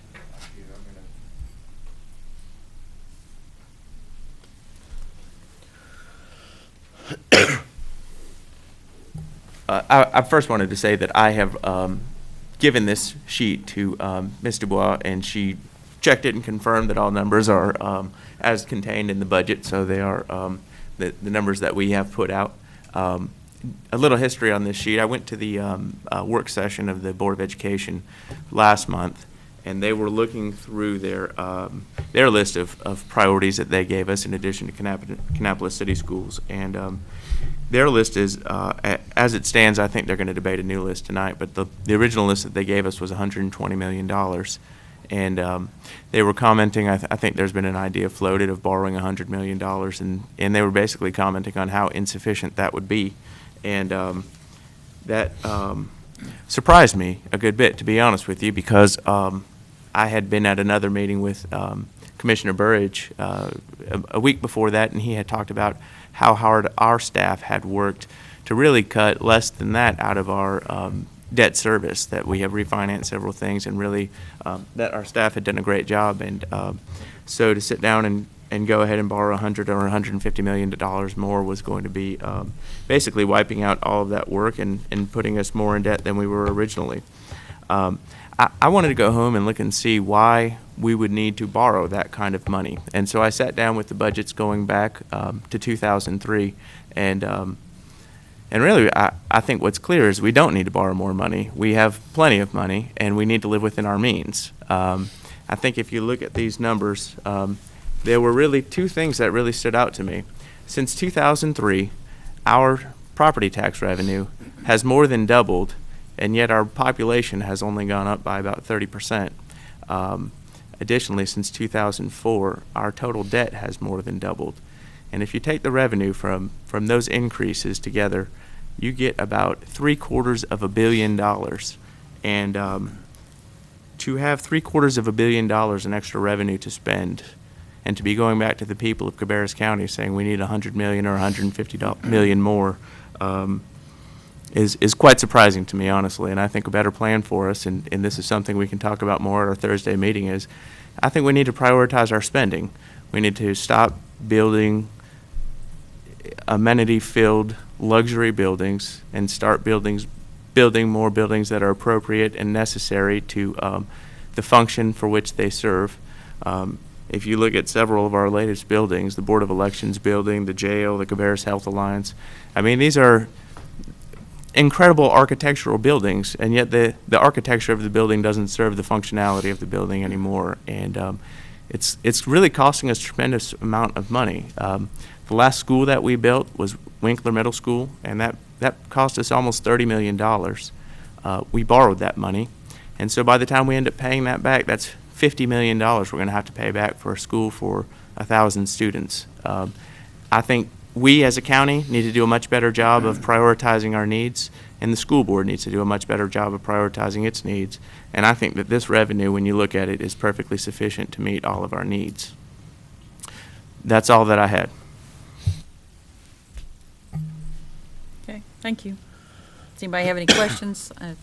We got this. I didn't know what, I mean, I saw the numbers, but I didn't know what the numbers were. What is the county's actual debt now? Is that $347 million right?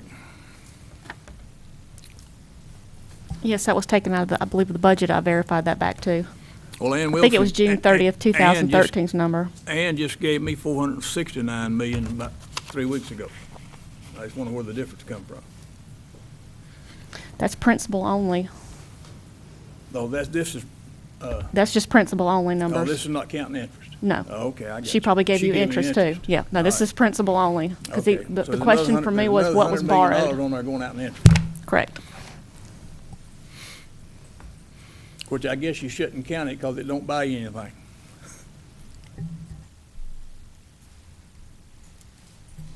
Any other comments or questions? Okay, do we have the video for tonight to watch? Yes, okay. NCACC, I don't know if y'all got the email. I think I got it and forwarded on.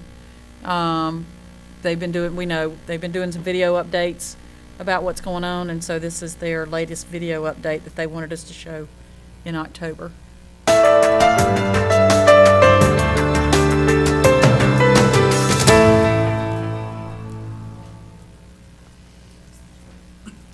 Hello, I'm Person County Vice Chairman Ray Jeffers and President of the North Carolina Association of County Commissioners. I would like to invite you to join me in helping the NCACC represent the interests of all 100 counties. Our organization is only as strong as our members, and we need every county to be engaged. There are many ways you can get involved with our organization. Thanks, President Jeffers. The NCACC has been advocating for counties for more than 100 years. And along the way, we have found that the best advocates for county government are you, our local elected officials. That's why we'd like to make it easy for you to help us achieve your goals at the General Assembly. Legislative Counsel Sam Skinner is going to tell you about how you can become involved. One of the best ways for county commissioners to get involved is to serve on one of our 7 steering committees. The steering committees provide guidance and recommendation to the Board of Directors in 7 policy areas. They're agriculture, environment, general government, health and human services, justice and public safety, public education, and tax and finance. The committees meet quarterly and will consider information on emerging county-related issues. Each steering committee will be meeting in October, and I hope you will consider serving on a committee. You can sign up for a steering committee on our website. The association does a lot more than advocate for county interests. Another part of our mission is to provide education and training for county commissioners and county staff. Associate Director of Education Jason King is going to tell you more about an exciting opportunity we have coming up in October. On October 15th, the NCACC will sponsor a seminar on the implementation of the Affordable Care Act and its impacts on county government. This day-long seminar is free and will be held at the Sheraton Hotel in Orange County.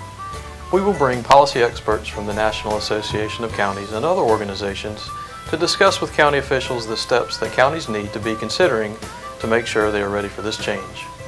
Elected officials can learn about the policy implications, and staff can learn about the details of implementing the Affordable Care Act. Counties will be impacted by the ACA in numerous ways, as employers, as providers of public health services, and as administrators of the state's Medicaid program. This seminar will help counties understand the issues that could come up as the ACA becomes law. I hope to see you in Orange County on October 15th. For more information about this seminar, please visit our website at the address on your screen. Thanks, Jason. Another way that we provide services to counties is through our risk management pools. You might not know that the NCACC is the #1 provider of insurance for workers' compensation and liability and property for North Carolina's county governments. Amy Basin, our General Counsel, is here to explain. The risk management pools were created to help counties and county entities better manage the costs associated with liability and property insurance and workers' compensation insurance. Our programs are specifically tailored to meet the unique needs of county government. We also provide an extensive risk control service to help members reduce their costs by identifying and eliminating potential risks. If you would like to learn more about our pools, please visit the NCACC website and click on the Risk Management tab. As you can see, the NCACC does a lot for our counties. I hope you will join me this year as we seek to make the NCACC an even more valuable partner for all 100 counties.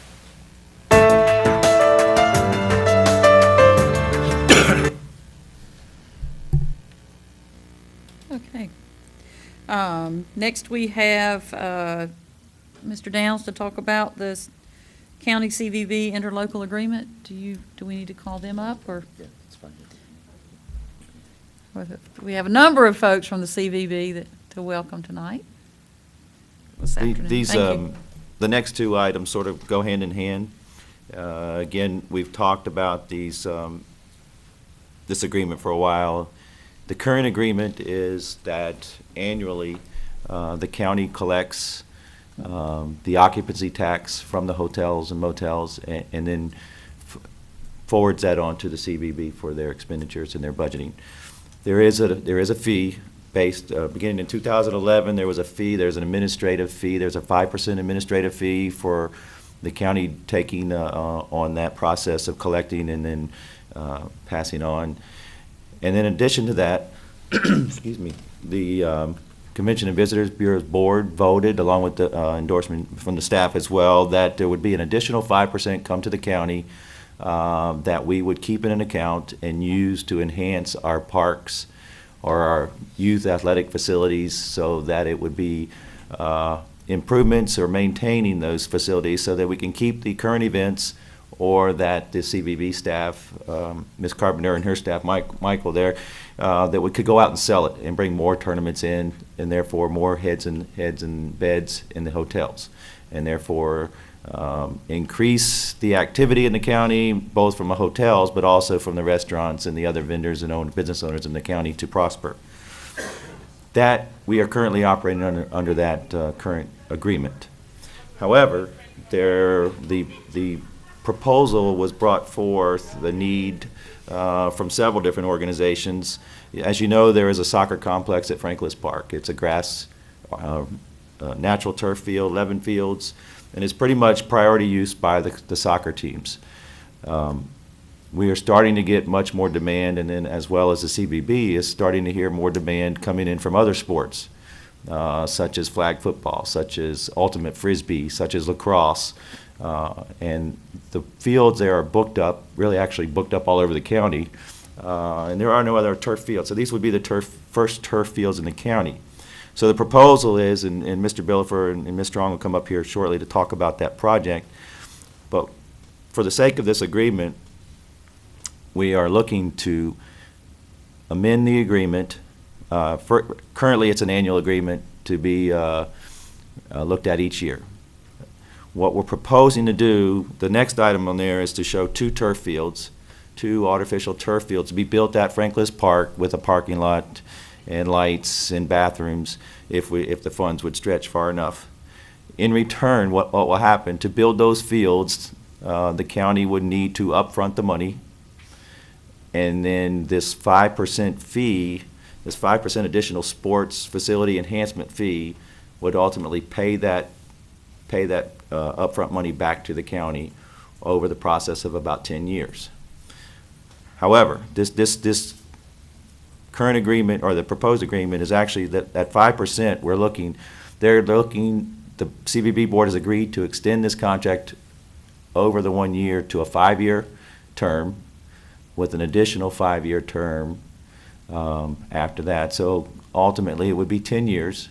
But granted, at the end of 5 years, the CBB board would have the opportunity, if something were to drastically happen, if revenues decreased, if one of the larger resorts or hotels were to close, or if the economy just went in the wrong direction, they would have the option to go back, either to discontinue the contract completely or pull back to an annual agreement.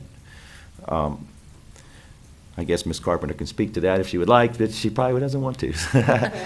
But it is what it is. There's an opportunity for us to construct two fields, and Mr. Applegate can talk to the benefits of those fields that would go at Franklin Park. You've seen the drawings a couple of times now, but we'll bring them back up on the screen for you here shortly.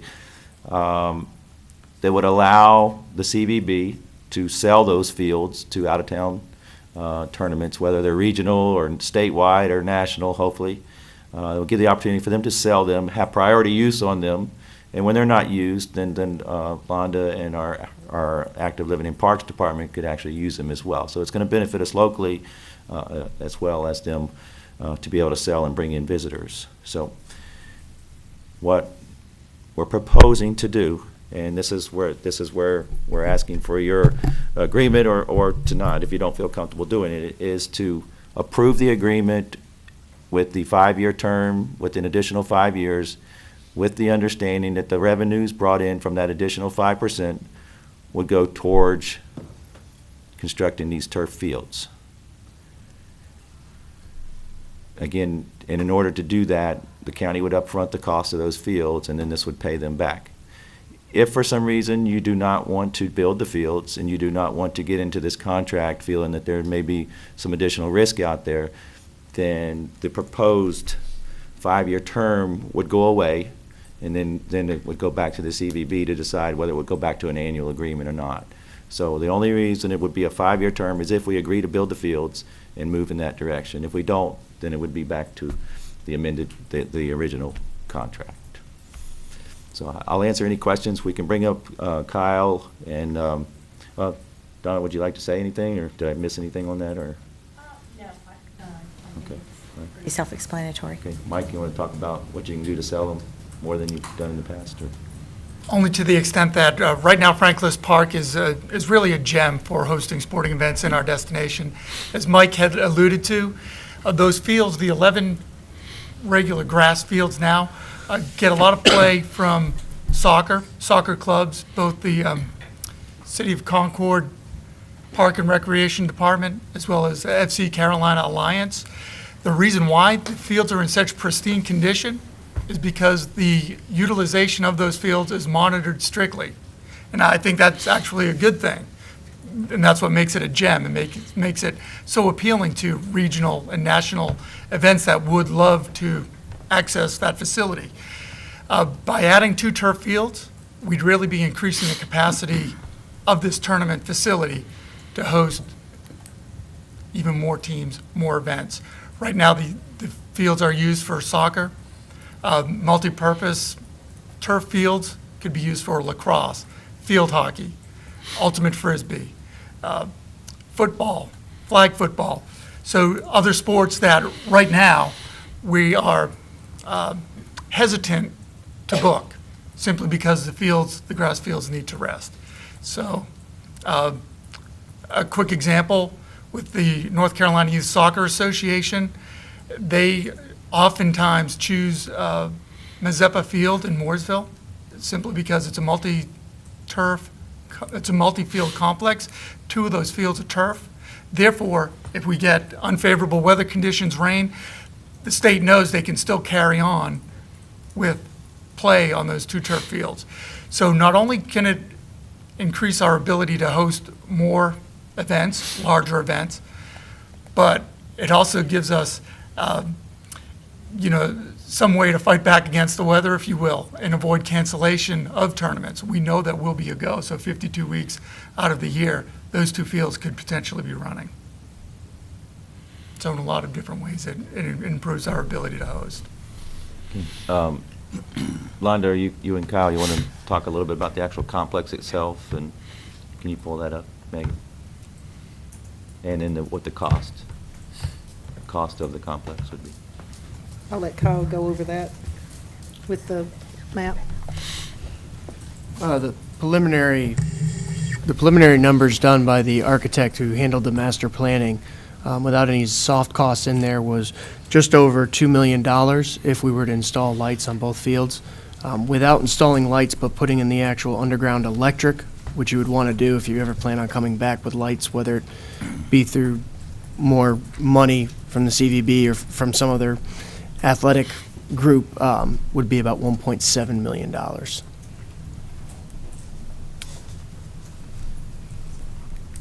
That's fine. They're right in front of the tennis courts. I think everybody here has probably seen the layout once or twice, but they're right in front of the tennis courts. There's also, obviously, you have to put a bathroom facility due to ADA building requirements, so we wouldn't be able to grandfather into everything. We'd have to put the parking and the bathroom facility there. I guess in grand scheme of Franklin Park, with or without the multi-purpose turf fields, somewhere down the line, if you want to be in ADA compliance at that park, you're looking at having to add bathroom facilities in that area anyways.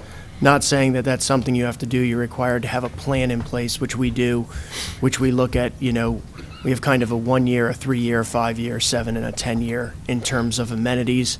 Kind of low-hanging fruit, what we do is a lot of concrete parking spaces, moving grills so that they are handicap accessible.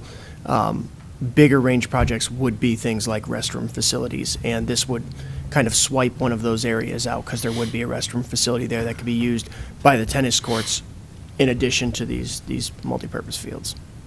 The parking lot will also be a benefit because that end of the park, we have a lot of reservations currently that take place, but there's not a lot of parking there. So we've got a field there that you can park in unless it's wet. So sometimes people get a little upset because we don't have parking in the bathroom, and the parking would be a great benefit to the rest of the park as well, not just that particular complex. But as Mr. Applegate was speaking about the downtime on the fields, we close them down in June and don't open back up until August. Unfortunately, there are a lot of things going on in the summertime that we can't accommodate simply because of that, and we do lose a lot of clinics and tournaments and national events that CVB works with. And so that's one thing that we don't like to say no, but we have to. It's either that or not have good turf. And we've got a nice complex out there to accommodate the fall and the spring season currently. May I say something? And just to be clear, currently with the economy, actually in tourism is actually doing very well. That amount over the 5 years, if our revenues continue to increase, that would be paid back at a quicker term than 10 years also. So with the 5-year and the 5-year, we could then look at it at the end of that first 5 years and determine where we are on revenues, and kind of forecast where we hope to be. And it may not need to be an additional 5 years past that first 5 years. That's kind of another way to look at it too. And it's currently equals about $200,000 a year as we sit today. Okay, Chris, do you want to start? Any questions, comments, and then we'll go down the road? All right. First, the first question I have is in regards to the agreement itself with the CVB. The 5% that goes to administrative cost, does that cover our cost for collecting? Yes, it does. It covers our cost. It also, part of this process, the CBB used to contribute money to the arena. Right. It no longer does that on a contractual basis. It's rolled into this number, so it pays administrative costs. It helps pay for that. And then there's a little bit of money left in there for any kind of festivals, any new festivals that we would come up with as well. So that is the administrative side. This is in addition to the administrative Right. side. Okay. Now going to the complex, the fields, on the map I see here, the drawing, there's only going to be one turf field, correct? Two? Yeah, it's two turf fields. The original drawing or the original plan was to do one turf, And one one turf, and then go back. But this would include two turf fields. Okay. So this is incorrect because it says proposed That's grass correct. field. Okay. All right. I just want to make sure. Yeah, the conceptual drawings were done, and the decision to move to two turf fields, we didn't want to go back and pay additional money unless we for knew a the drawing. project was. Okay. And then now, who will be in charge of, I know the CVB will be soliciting tournaments, or I assume that you guys would be soliciting for these fields. Now, will the Parks Department will be in charge of scheduling? Yes. Okay. Yes, we would. All right. Will there be a fee? Yes. If there's tournaments? Okay. Who collects that fee? We would. Okay. How much would that be? I've looked around at, that's about what all of this is right here. The range varies so much across the state, especially in our region, just trying to keep close. It was looking like, if you were just gonna rent it for 1 hour, Yeah. you know, like $100, but an hour, but if you were doing the entire day, it would be a better rate. So Okay. we have some projections where, based on the average and having part of the weekends, not all 52 weekends booked, you probably look at between $25,000 and $40,000. For a year? Yes, for An the two increase. fields. Okay. And so that money will go towards the maintenance and of that? Currently, it goes into our revenues, which goes into the general fund, so Okay. yes. Okay. However, there would be some additional maintenance, I know much the cheaper than a maintenance, regular, or right. than a natural turf field, but there would be some maintenance, so they would budget their maintenance. There would be an increase in their budget. Right. For the maintenance. Okay. And then, let's see here. Now, two fields, you know, when I think of tournament, you know, I think of a large event. Is two fields sufficient to host a tournament, or? Well, a couple of things. To use those two fields solely, Right. you could host tournaments of a nice size, 32-team, 64-team tournaments, particularly if they're lit, and we can get about 12 hours a day of playing time in there in the fall or early on in the spring. However, the real attractive option here for us in putting these fields at Frank List Park is that it now takes that complex from 11 fields to 13. Right now, we can run tournaments with hundreds of teams out there at Franklin Park. Now we can grow those. So whether we use it by itself as its own venue or in conjunction with the other 11 fields, we really don't lose. But there could be a scheduling conflict with the other fields, correct?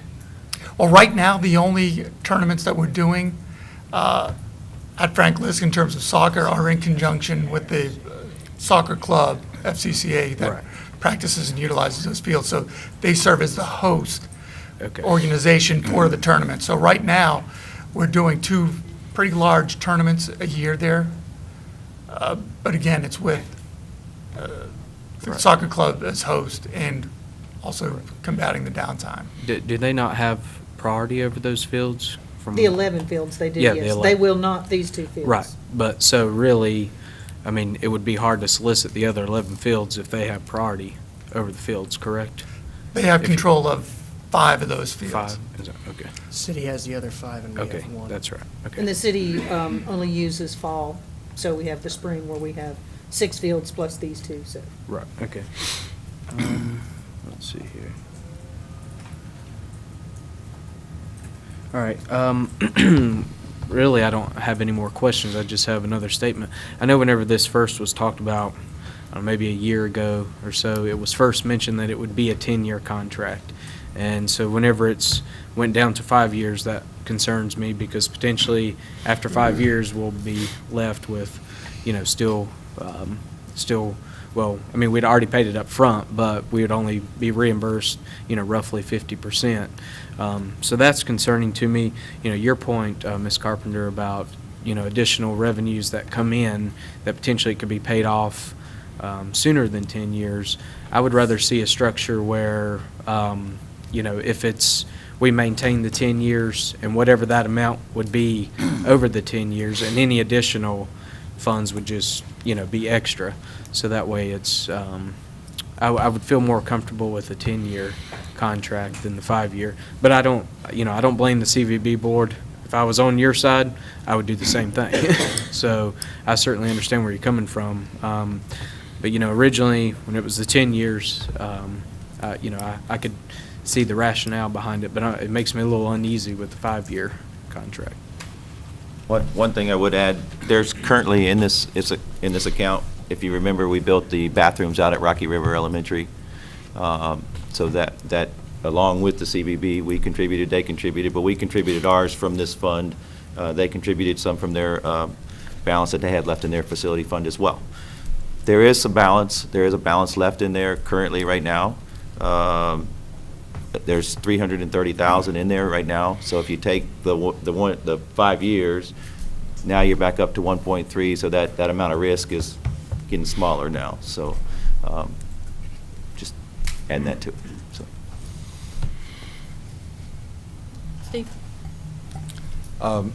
Steve? Of course, I think it's important to point out that the money that we're talking about to fund these facilities is not Cabarrus County taxpayer money. This is money that visitors have brought and left here, and we have the good fortune to be able to improve our facilities that benefit not only our residents, but others as well, and hopefully generate more tourism dollars.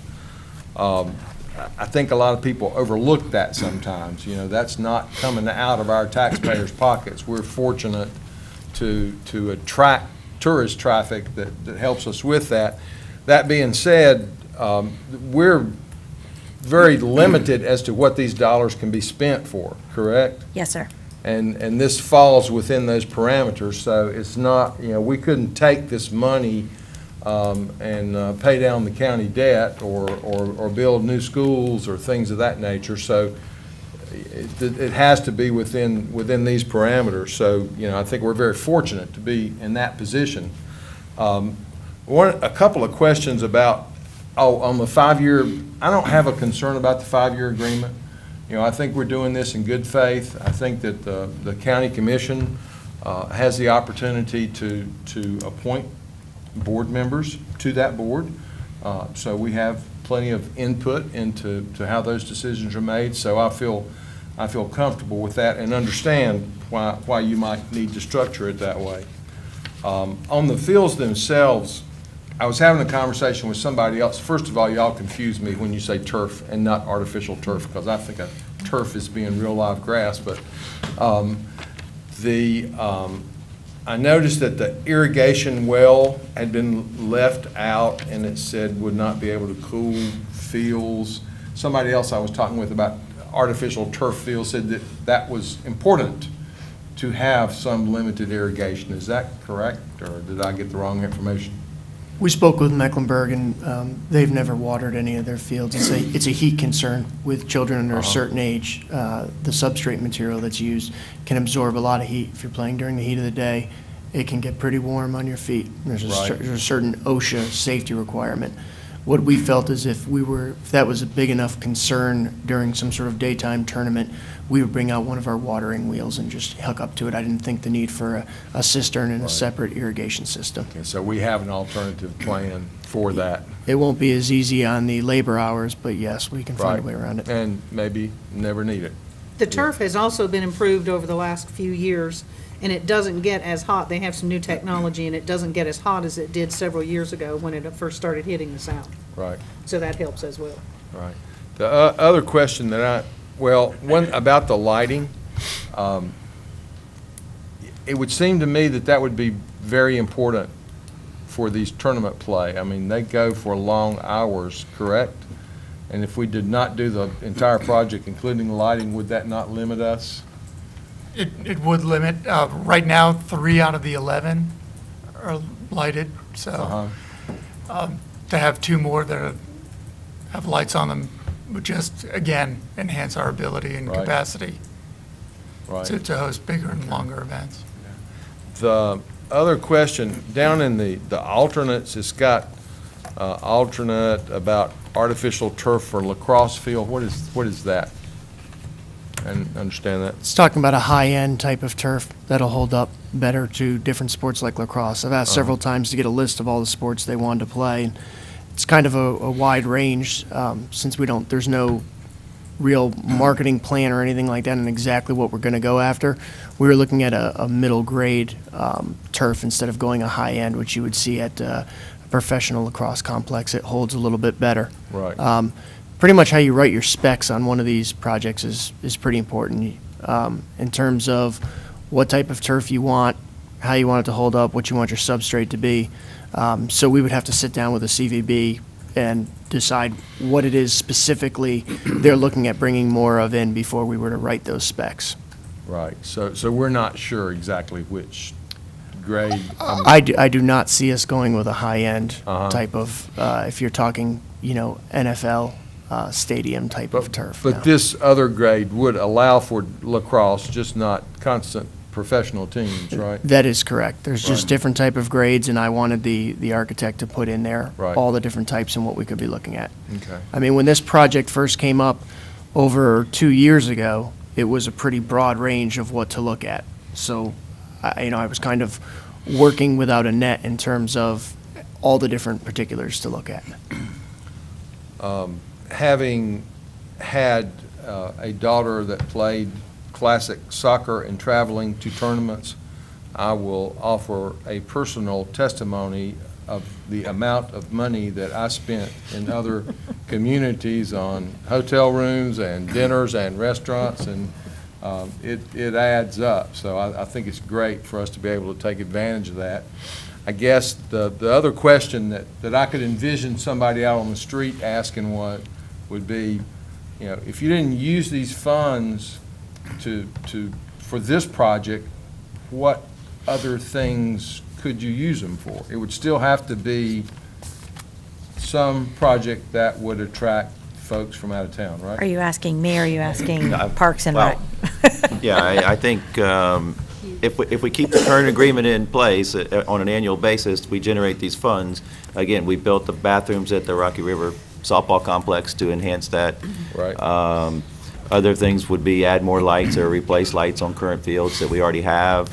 It could be to build an extra softball field somewhere or in one of our parks, or it could be anything like that, build dugouts, something that would enhance the facilities for Parks and Rec, but also allow them to attract more tournaments because the facilities are in better shape. Could I read him what the answer is from the agreement itself? It says, the facilities upgrade fee shall be used by the county to pay for improvements to county and local school parks, recreation and athletic facilities, including the county's arena, that can be used for events by conventions and/or visitors. Right. And I wanted to make sure that we said that publicly so everybody could hear that. Thank you. What is the life expectancy of these fields? You can get up with between 17 to 25 years, depending on what you're doing on them. You got any idea what maintenance will be on them? Probably about a seventh to maybe even a tenth of what we're spending now on natural turf. We've never had one. Most of the damage I see is if you try to put a lot of logos in the middle of them, you tend to get a lot of flaps because of the difference of seams. So we probably won't be going with any logos in there. And then one of the other things you see is Mecklenburg puts a lot of their, well, our parks too, but there are a lot of parks in floodplains. And when they flood artificial turf fields, you lose all your substrate down the stream. We're lucky. This is one of the one places in Franklin that we're probably not going to run that risk. But you said you was going to go ahead and put the wiring in for the lighting. Would it be any cheaper to go ahead and do the lighting now and to come back and do it later? I'd put everything in terms of lay all my tray cable, everything, put everything except the poles and the actual lights themselves. Do I think it would be better to do it now? I think for the CVB to get 12 hours of play on it, they're going to have to. I just wanted to have it proposed to you both ways so you could see. Is there any benefit from a maintenance standpoint? Unless there's a major change in the pole fittings and how I have to lay the concrete slab, I wouldn't think so, no. I could do it and come back and do it later. I guess there might be a little bit of a safety concern because I'd have to stub up some serious stuff. And then I guess really, to be honest with you, sir, copper theft, because that's really what I deal with in all my renovations. When I stub something up, 2 weeks later it's gone. Yeah. But it would still benefit everybody to go ahead and light it now so you could use it. Yes, sir. Yes, sir. Once you get it built, that's the field everybody's going to want to use. Sure. Yeah, and based on revenue projections and the formulas we're using, it appears that there will be enough money to do it. To go ahead and light it. Yes, sir. I think we would not know until it comes to the end of the terms and that there's not quite enough there, then we would make a decision. Do we look at a future or does the county put the lights in? But I think there's going to be enough revenue in there to cover the lights as well. At least light one of them. Sure. Mike, how long is the lease at Franklin's Park? That's a lease property from the state, right? It is. Lonnie, you got the... We have 17 more years, I believe that's correct, and then we can ask for additional Yeah, years. we've talked a little bit about to go ahead and Yes. ask now for those additional years because we have been making some improvements out there. It sounds like the amount of the lease that we have left is the lifespan of these fields, so I'm not particularly worried about that. But just from a curiosity perspective, do you think that they would give us any problem in continuing that lease? I don't think so. We've not heard anything contrary to that, and right now, for the most part, from what we're hearing, the state's ridding themselves of property more so than trying to maintain additional or take over, so. Okay. But we can go ahead, if the board would like us to, we can go ahead and start that process of requesting additional years if you like us to. The DOA would need to be involved in this project anyways. Most of the projects I do out there that require any type of permits, or especially stormwater permits, they have to sign off on as the owner of the land. So we deal with them probably every 8 to 10 months. I have to deal with them. Okay. What do we currently pay in general fund expenditures for the arena? I don't have that in front of me, so I don't know the exact number, but it's in excess of 700,000, I believe. So really, technically, to Commissioner Morris's point, if we were talking about using these funds to reduce our taxpayers' obligations, we could take these funds under this agreement that's $200,000 and reduce our arena fund payments by $200,000, and then the taxpayer obligation for the arena would be $400,000 or $500,000, right? I'm not quite sure. Well, first of all, I'm not quite sure that the CVB would feel comfortable that they would continue the agreement if that's where the money was going. Sure. Simply. But under the terms of this agreement, it says that we have the sole discretion. So as long as this agreement's in place, then that would be a perfectly applicable use of those funds. But what I have to do each year is go back to their board and present the projects that we have done, and then that would have a bearing on do they continue for the following year. Sure. Right. Yep. I understand that. My other concern is that basically where we have ourselves as a county is, with this hand, we are going to loan the CVB $2.2 million. And with this hand, we are going to accept a loan. Right now, the plan is for $100 million to build schools. And that $100 million loan is going to carry with it, Mr. Bois said, between a 4.7 and a 5.2% interest rate, which means that as we hand out this $2.2 million and we borrow this $2.2 million, we're going to have to pay $600,000 in debt service on this $2.2 million, and we're not going to collect that back. And I think where we end up is that at $200,000 a year, there's a potential that we don't get back all of the expense of this field because 200,000 times 10 is 2 million, and the costs are 2.16 million, I think. But when you factor in the debt service that we're going to have to pay in order to build schools, if we loan this $2.2 million, that's going to be money that's just carried by the Cabarrus County taxpayers. That's one way of looking at it, but if you're fronting the money, you're going to be paid back. You've got several $1 million in your fund balance that you've not made any decisions on what you're going to spend, if you're even going to spend it. And then the $100 million, yeah, if you borrow it, there is going to be interest on it, sure. Yeah. I mean, my priority is to build schools. I would like to take that money that we have saved and put it all into the schools. And when you look down the school priority list, we have 8 schools right now that need roofs, and each of those roofs costs at least $1 million. Mount Pleasant Elementary is $920,000, but J.M. Robinson is $2.5 million. And so that money could really, instead of loaning it for a artificial turf field, could be used to pay for a roof at one of these schools, and then we wouldn't have to borrow that money. Yeah, that's why we're here. Yeah. We're bringing you the option. This is an option where you're going to get 2 fields for the benefit of the county with another entity paying for them. But if you don't choose to do that, then sure, yeah, that's why we're here. Oh, you know, sports are more important than school. I have a quick question. If, we're talking about contracting with the CVB, if, they do not want to contract with the county, or we didn't want to contract with them, what happens at that point?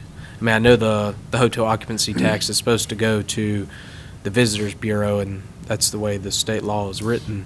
What happens if there's no contract? Then who gets the money?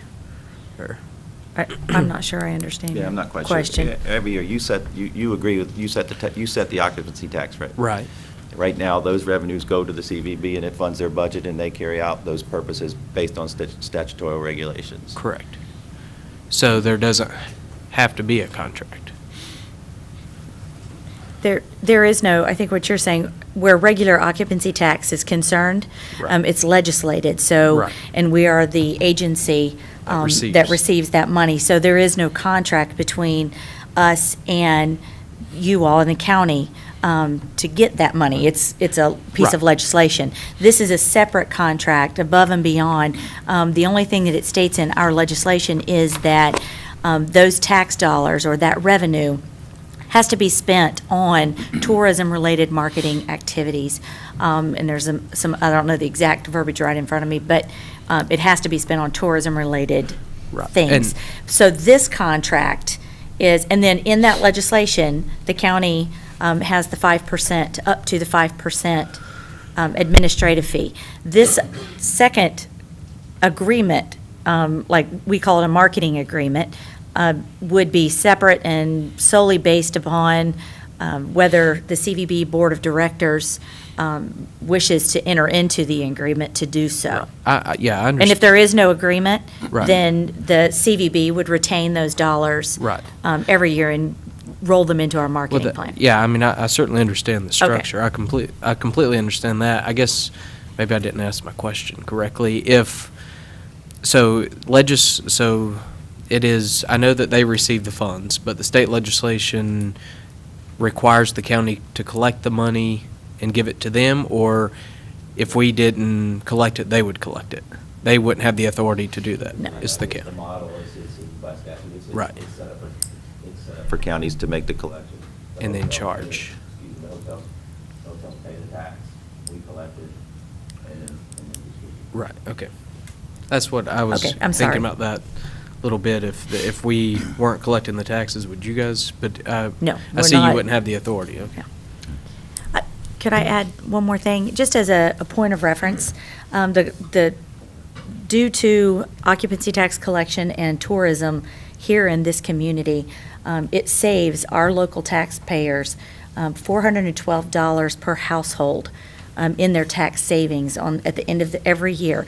And that has increased, I think, 6% over the past 4 years. So it does have a bearing on a savings on the local constituency and here in Cabarrus County. So, and, our goal always is to increase tourism to make that number, that savings per household here, continue to rise so that it continues to save those taxpayers and your local constituents money every year on their taxes. How was that number calculated? It's calculated through the State Division of Tourism does that, Right. How do based they- based on the number of households here and the dollars collected in taxes through occupancy tax and travel and tourism. So how do they say that is a savings for the local household? I mean, where do they come up with that number? I know based There's a upon- formula that they use, and we'd be happy to get that for you if you'd like us to. I mean, like, Yeah. I understand there's a formula of money collected and the number of households, but how does the individual homeowner see a direct benefit from that? That's, It's just a total economic impact number that's generated through tourism, and so you take that number, which is $300-some-odd million, and then we divide that by the number of households in Cabarrus County to arrive at $412. That is which is seen as a savings, tax savings to each household because of the spending that happens on the tourism-related side. That's the amount of money that's being generated in the county through tourism. So we just divide that out to a household number. right, okay. I understand there's a formula, I just don't understand where that $400 savings, if there was no tourism industry, my taxes probably wouldn't go up $400 a year annually. Well, if the taxpayers aren't spending that extra money here, sales tax loss, it could potentially. Well, potentially. But we don't receive the money off the hotel occupancy tax. I mean, the 5% for administrative fees. So, I mean, we're not getting the hotel occupancy money anyway. Well, that number doesn't just include hotel, motel. That's restaurants, gasoline, Right. everything. It's- The sales tax, I know, but I'm talking about the hotel occupancy tax. So, Yeah, but their number includes all those. Is all of that. All of them. Correct. Yeah, it's not just hotels. Yeah. Commissioner Osterreich, one thing I did, if you do have a fund balance, and that's the question here. If you're planning to spend 100% of your unappropriated fund balance in year one or year two, then this probably isn't a good thing.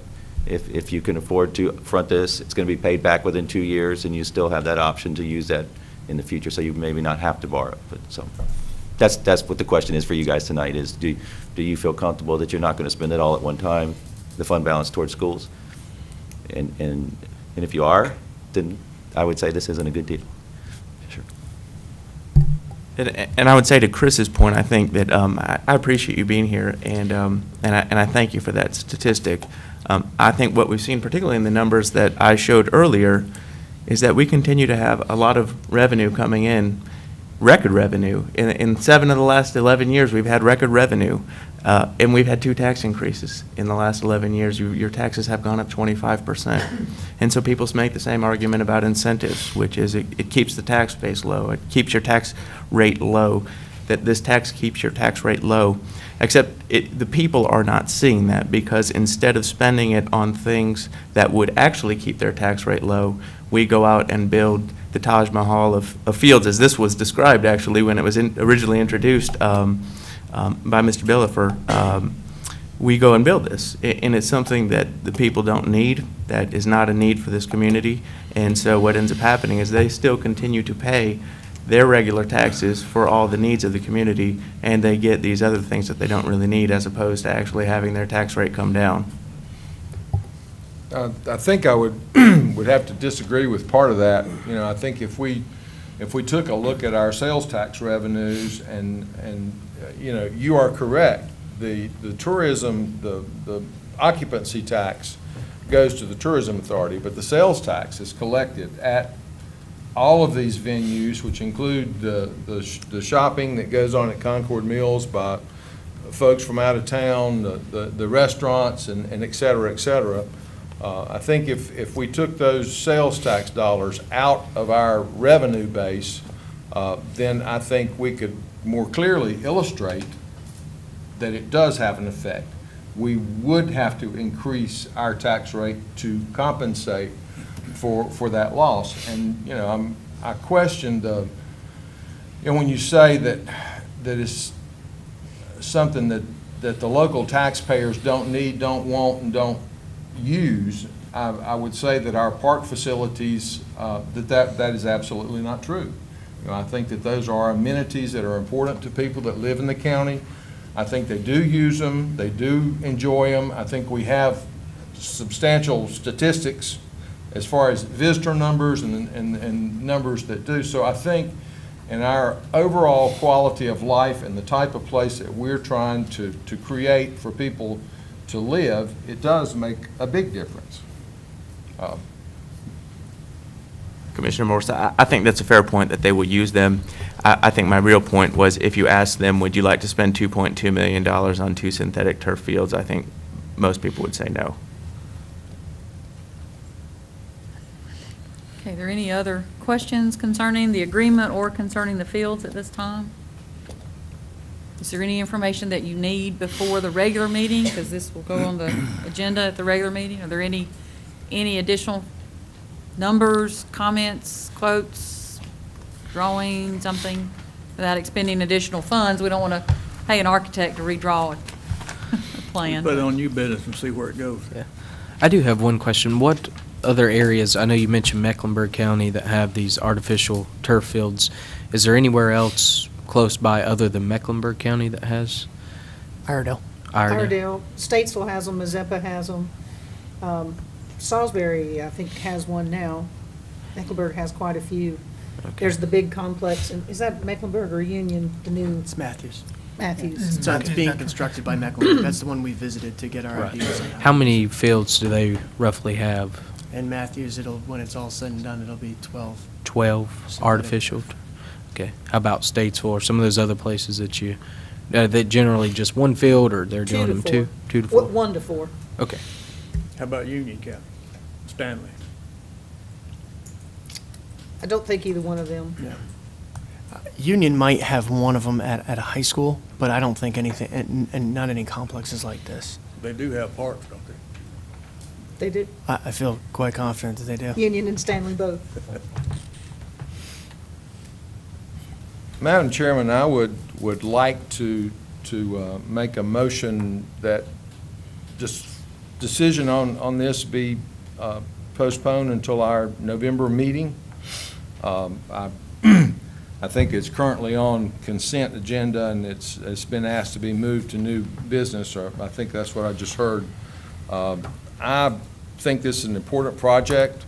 I will be leaving on October the 18th for a trip to China with the Center for International Understanding, which we will be visiting various biotech companies there, along with some other elected officials and members of the Department of Commerce. Will not be back until the end of October, so I will not be present for the next meeting. So I would like to see this postponed to our November meeting, and I make that in form of a motion. Okay, does anybody have a concern about delaying it to November so that he's here for the vote? I see no concern there. Concern? Do you have a concern? Okay, is it okay to everybody to do that in November? Okay.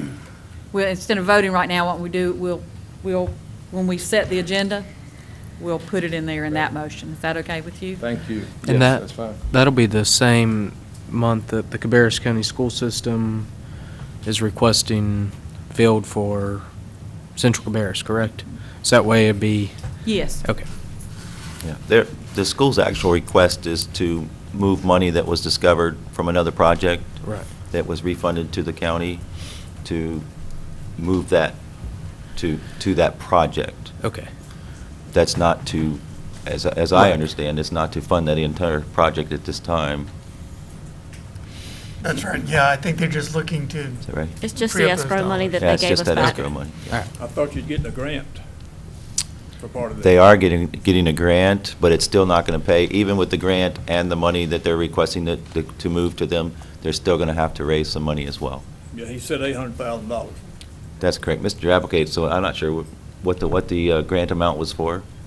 The grant is actually from the manufacturer to offer the manufacturing of the field at 40% of the market value. So you still have to raise the money to pay for the fields, but it's just an opportunity to get them at 40% of what they typically cost. We'll have more details on that, needs to say, at the November meeting, so, okay. Thank you. Thank very you. much. The next item we have, Jonathan Marshall, restoration of the memorial fountain at the historic courthouse. And Diane Young and Lois Marlowe are going to join us for this particular item.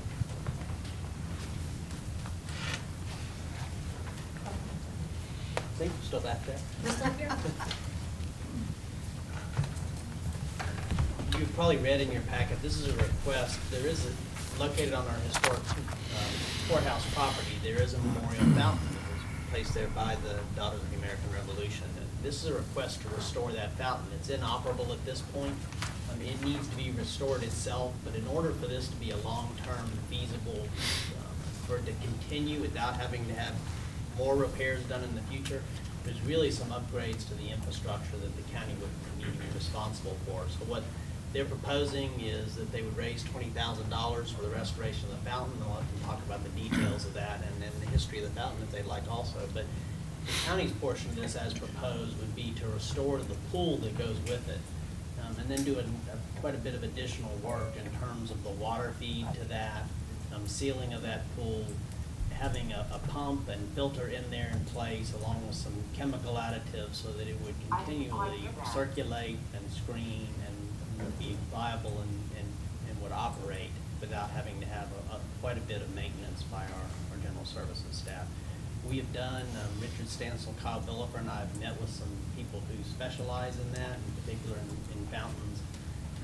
This type of fountain, and fountains much larger, and have gotten an approximate price. So it looks like as this is proposed, that it would be about a 50-50 split in the cost if the commissioners wish to pursue that. So we're asking you, I guess, this evening is that something you're willing to pursue? And then, is that something you're willing to pursue? And then, where you would like for us to make that budget amendment to fund that. But I'd like for them to talk about the fountain itself and the project. Thank you. I'm Diane Young, the Executive Director of the Concord Downtown Development Corporation, and we also manage the Historic Concord Preservation Trust. And to my right is Lois Marlowe. Lois Marlowe is the Vice Regent for the local chapter of the Daughters of the American Revolution, and she's also the spokesperson for the chapter. The memorial fountain is on the lawn of the historic Cabarrus County Courthouse. It was placed there by Lois's chapter, the Black Boys chapter of the Daughters of the American Revolution, in May of 1916. The plaque at the fountain reads, "In memory of the Cabarrus Black Boys who destroyed the British ammunition May 17, 1771, in defense of American liberty." This plaque pays homage to 9 young Cabarrus County men who intercepted and destroyed a wagon train of powder and supplies on its way from the port of Charleston, South Carolina, to Hillsborough, North Carolina. And these men successfully carried out this rebellion by blackening their faces with soot to disguise themselves. The cast iron fountain has remained on the courthouse lawn since its installation in 1916.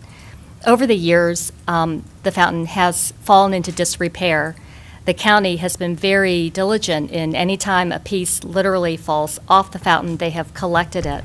And so in our research and finding the right company to restore the fountain, and there are not many companies out there, we have found Robinson Ironworks out of Anniston, Alabama. They specialize in restoring fountains of this nature and this era.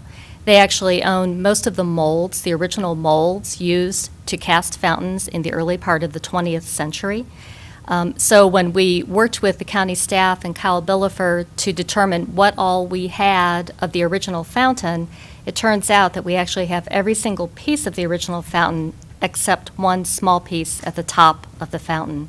So as part of the restoration process, they can take a mold of fountains of that same style and era and cast that one new piece.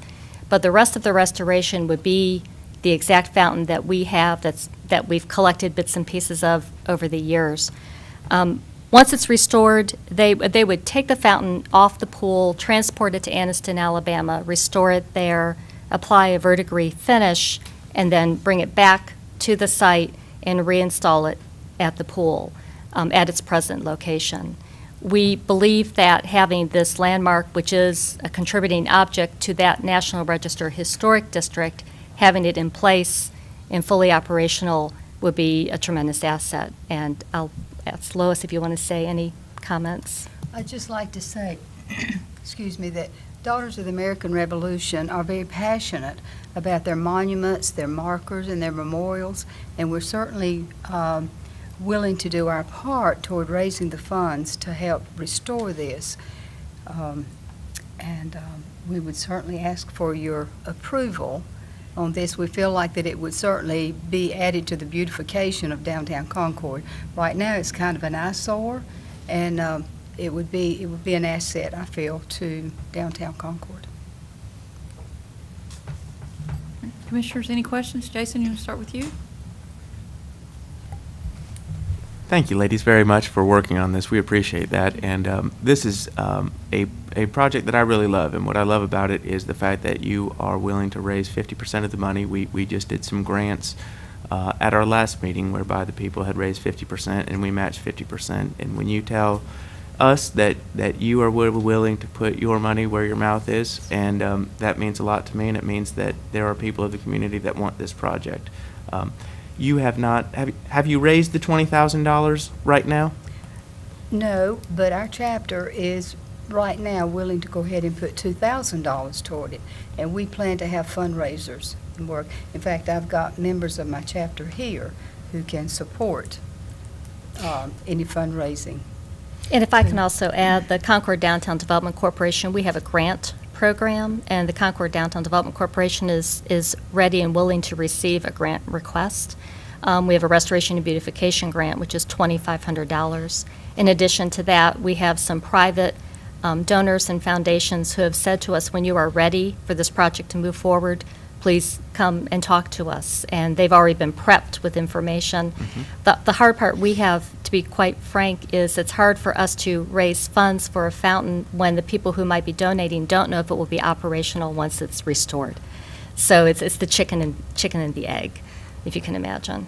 Do we have any way of, and the reason that they don't know whether it would be operational is because we have not agreed to our part of your proposal. Yes, is that right? That's right. That's correct. Now, I saw in your proposal that there's an approximate $20,000 cost. Mm-hmm. Is that a hard number that's capped at $20,000, or would we be agreeing to make this fountain functional at whatever cost that is? Our number is hard. Okay. Because the fountain restoration company, Robinson Ironworks, has given us a firm figure of $16,000. And they say whatever it ends up, you will spend no more than $16,000 to get the fountain restored and the new finish and back on your site. And then we've added $4,000. We would like to recognize major donors, and obviously the Cabarrus County Commissioners who participate in this project. So we've put some money in there for a plaque and given us just a little cushion for something that we might not have anticipated. So our responsibility can be taken care of with the $20,000 that we intend to raise. What about our responsibility of it, which is adding the functionality of the fountain? Is that a capped cost or is that open-ended?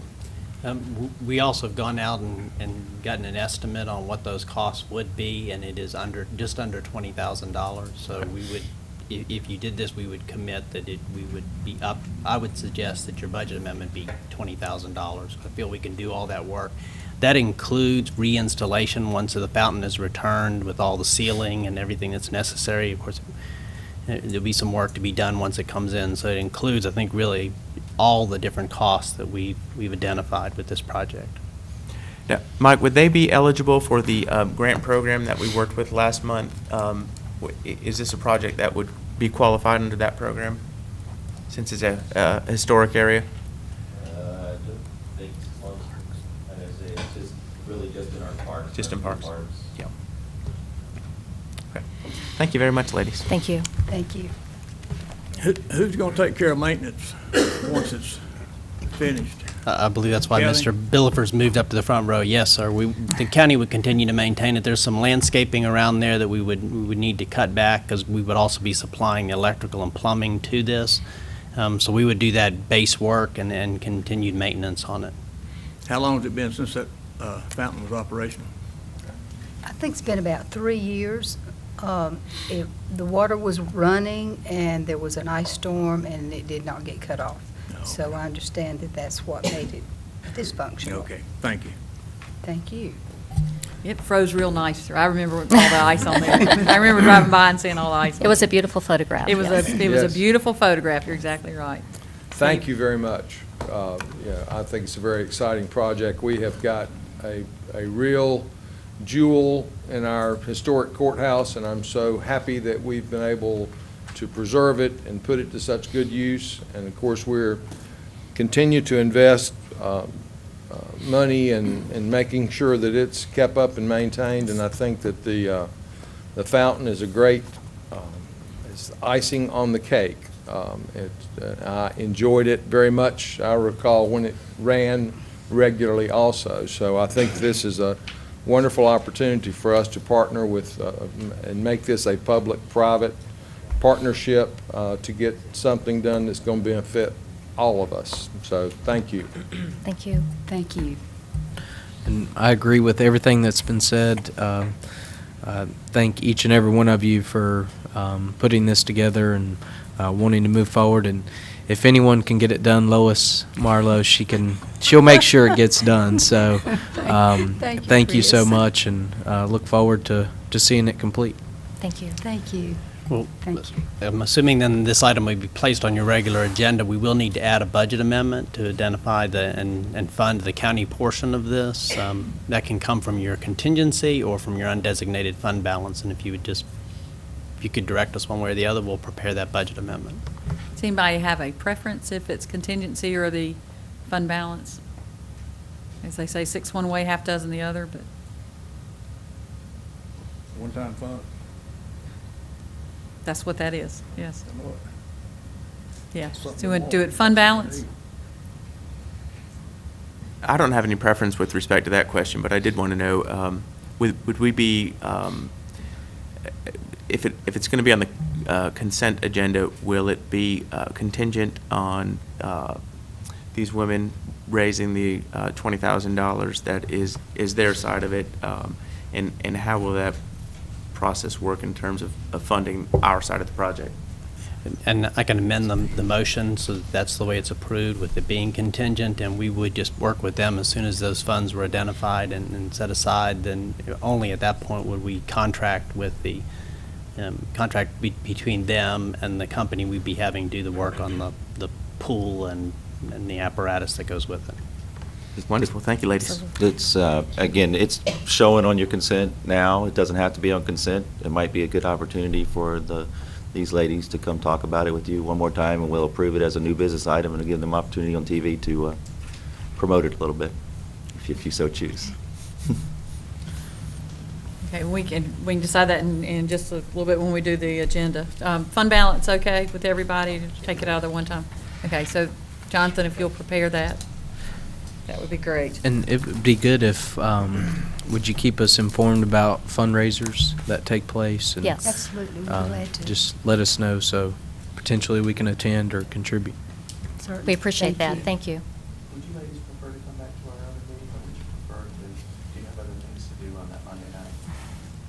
We'll come back. We would be happy to come and We'll speak come about the back. project. Yes, we'd be happy to. Thank you. We'll plan on that. Commissioners, let's take about a 10-minute break. We've been going for a little over 2 hours. Take about a 10-minute break, and then we'll come back with Ben Rose.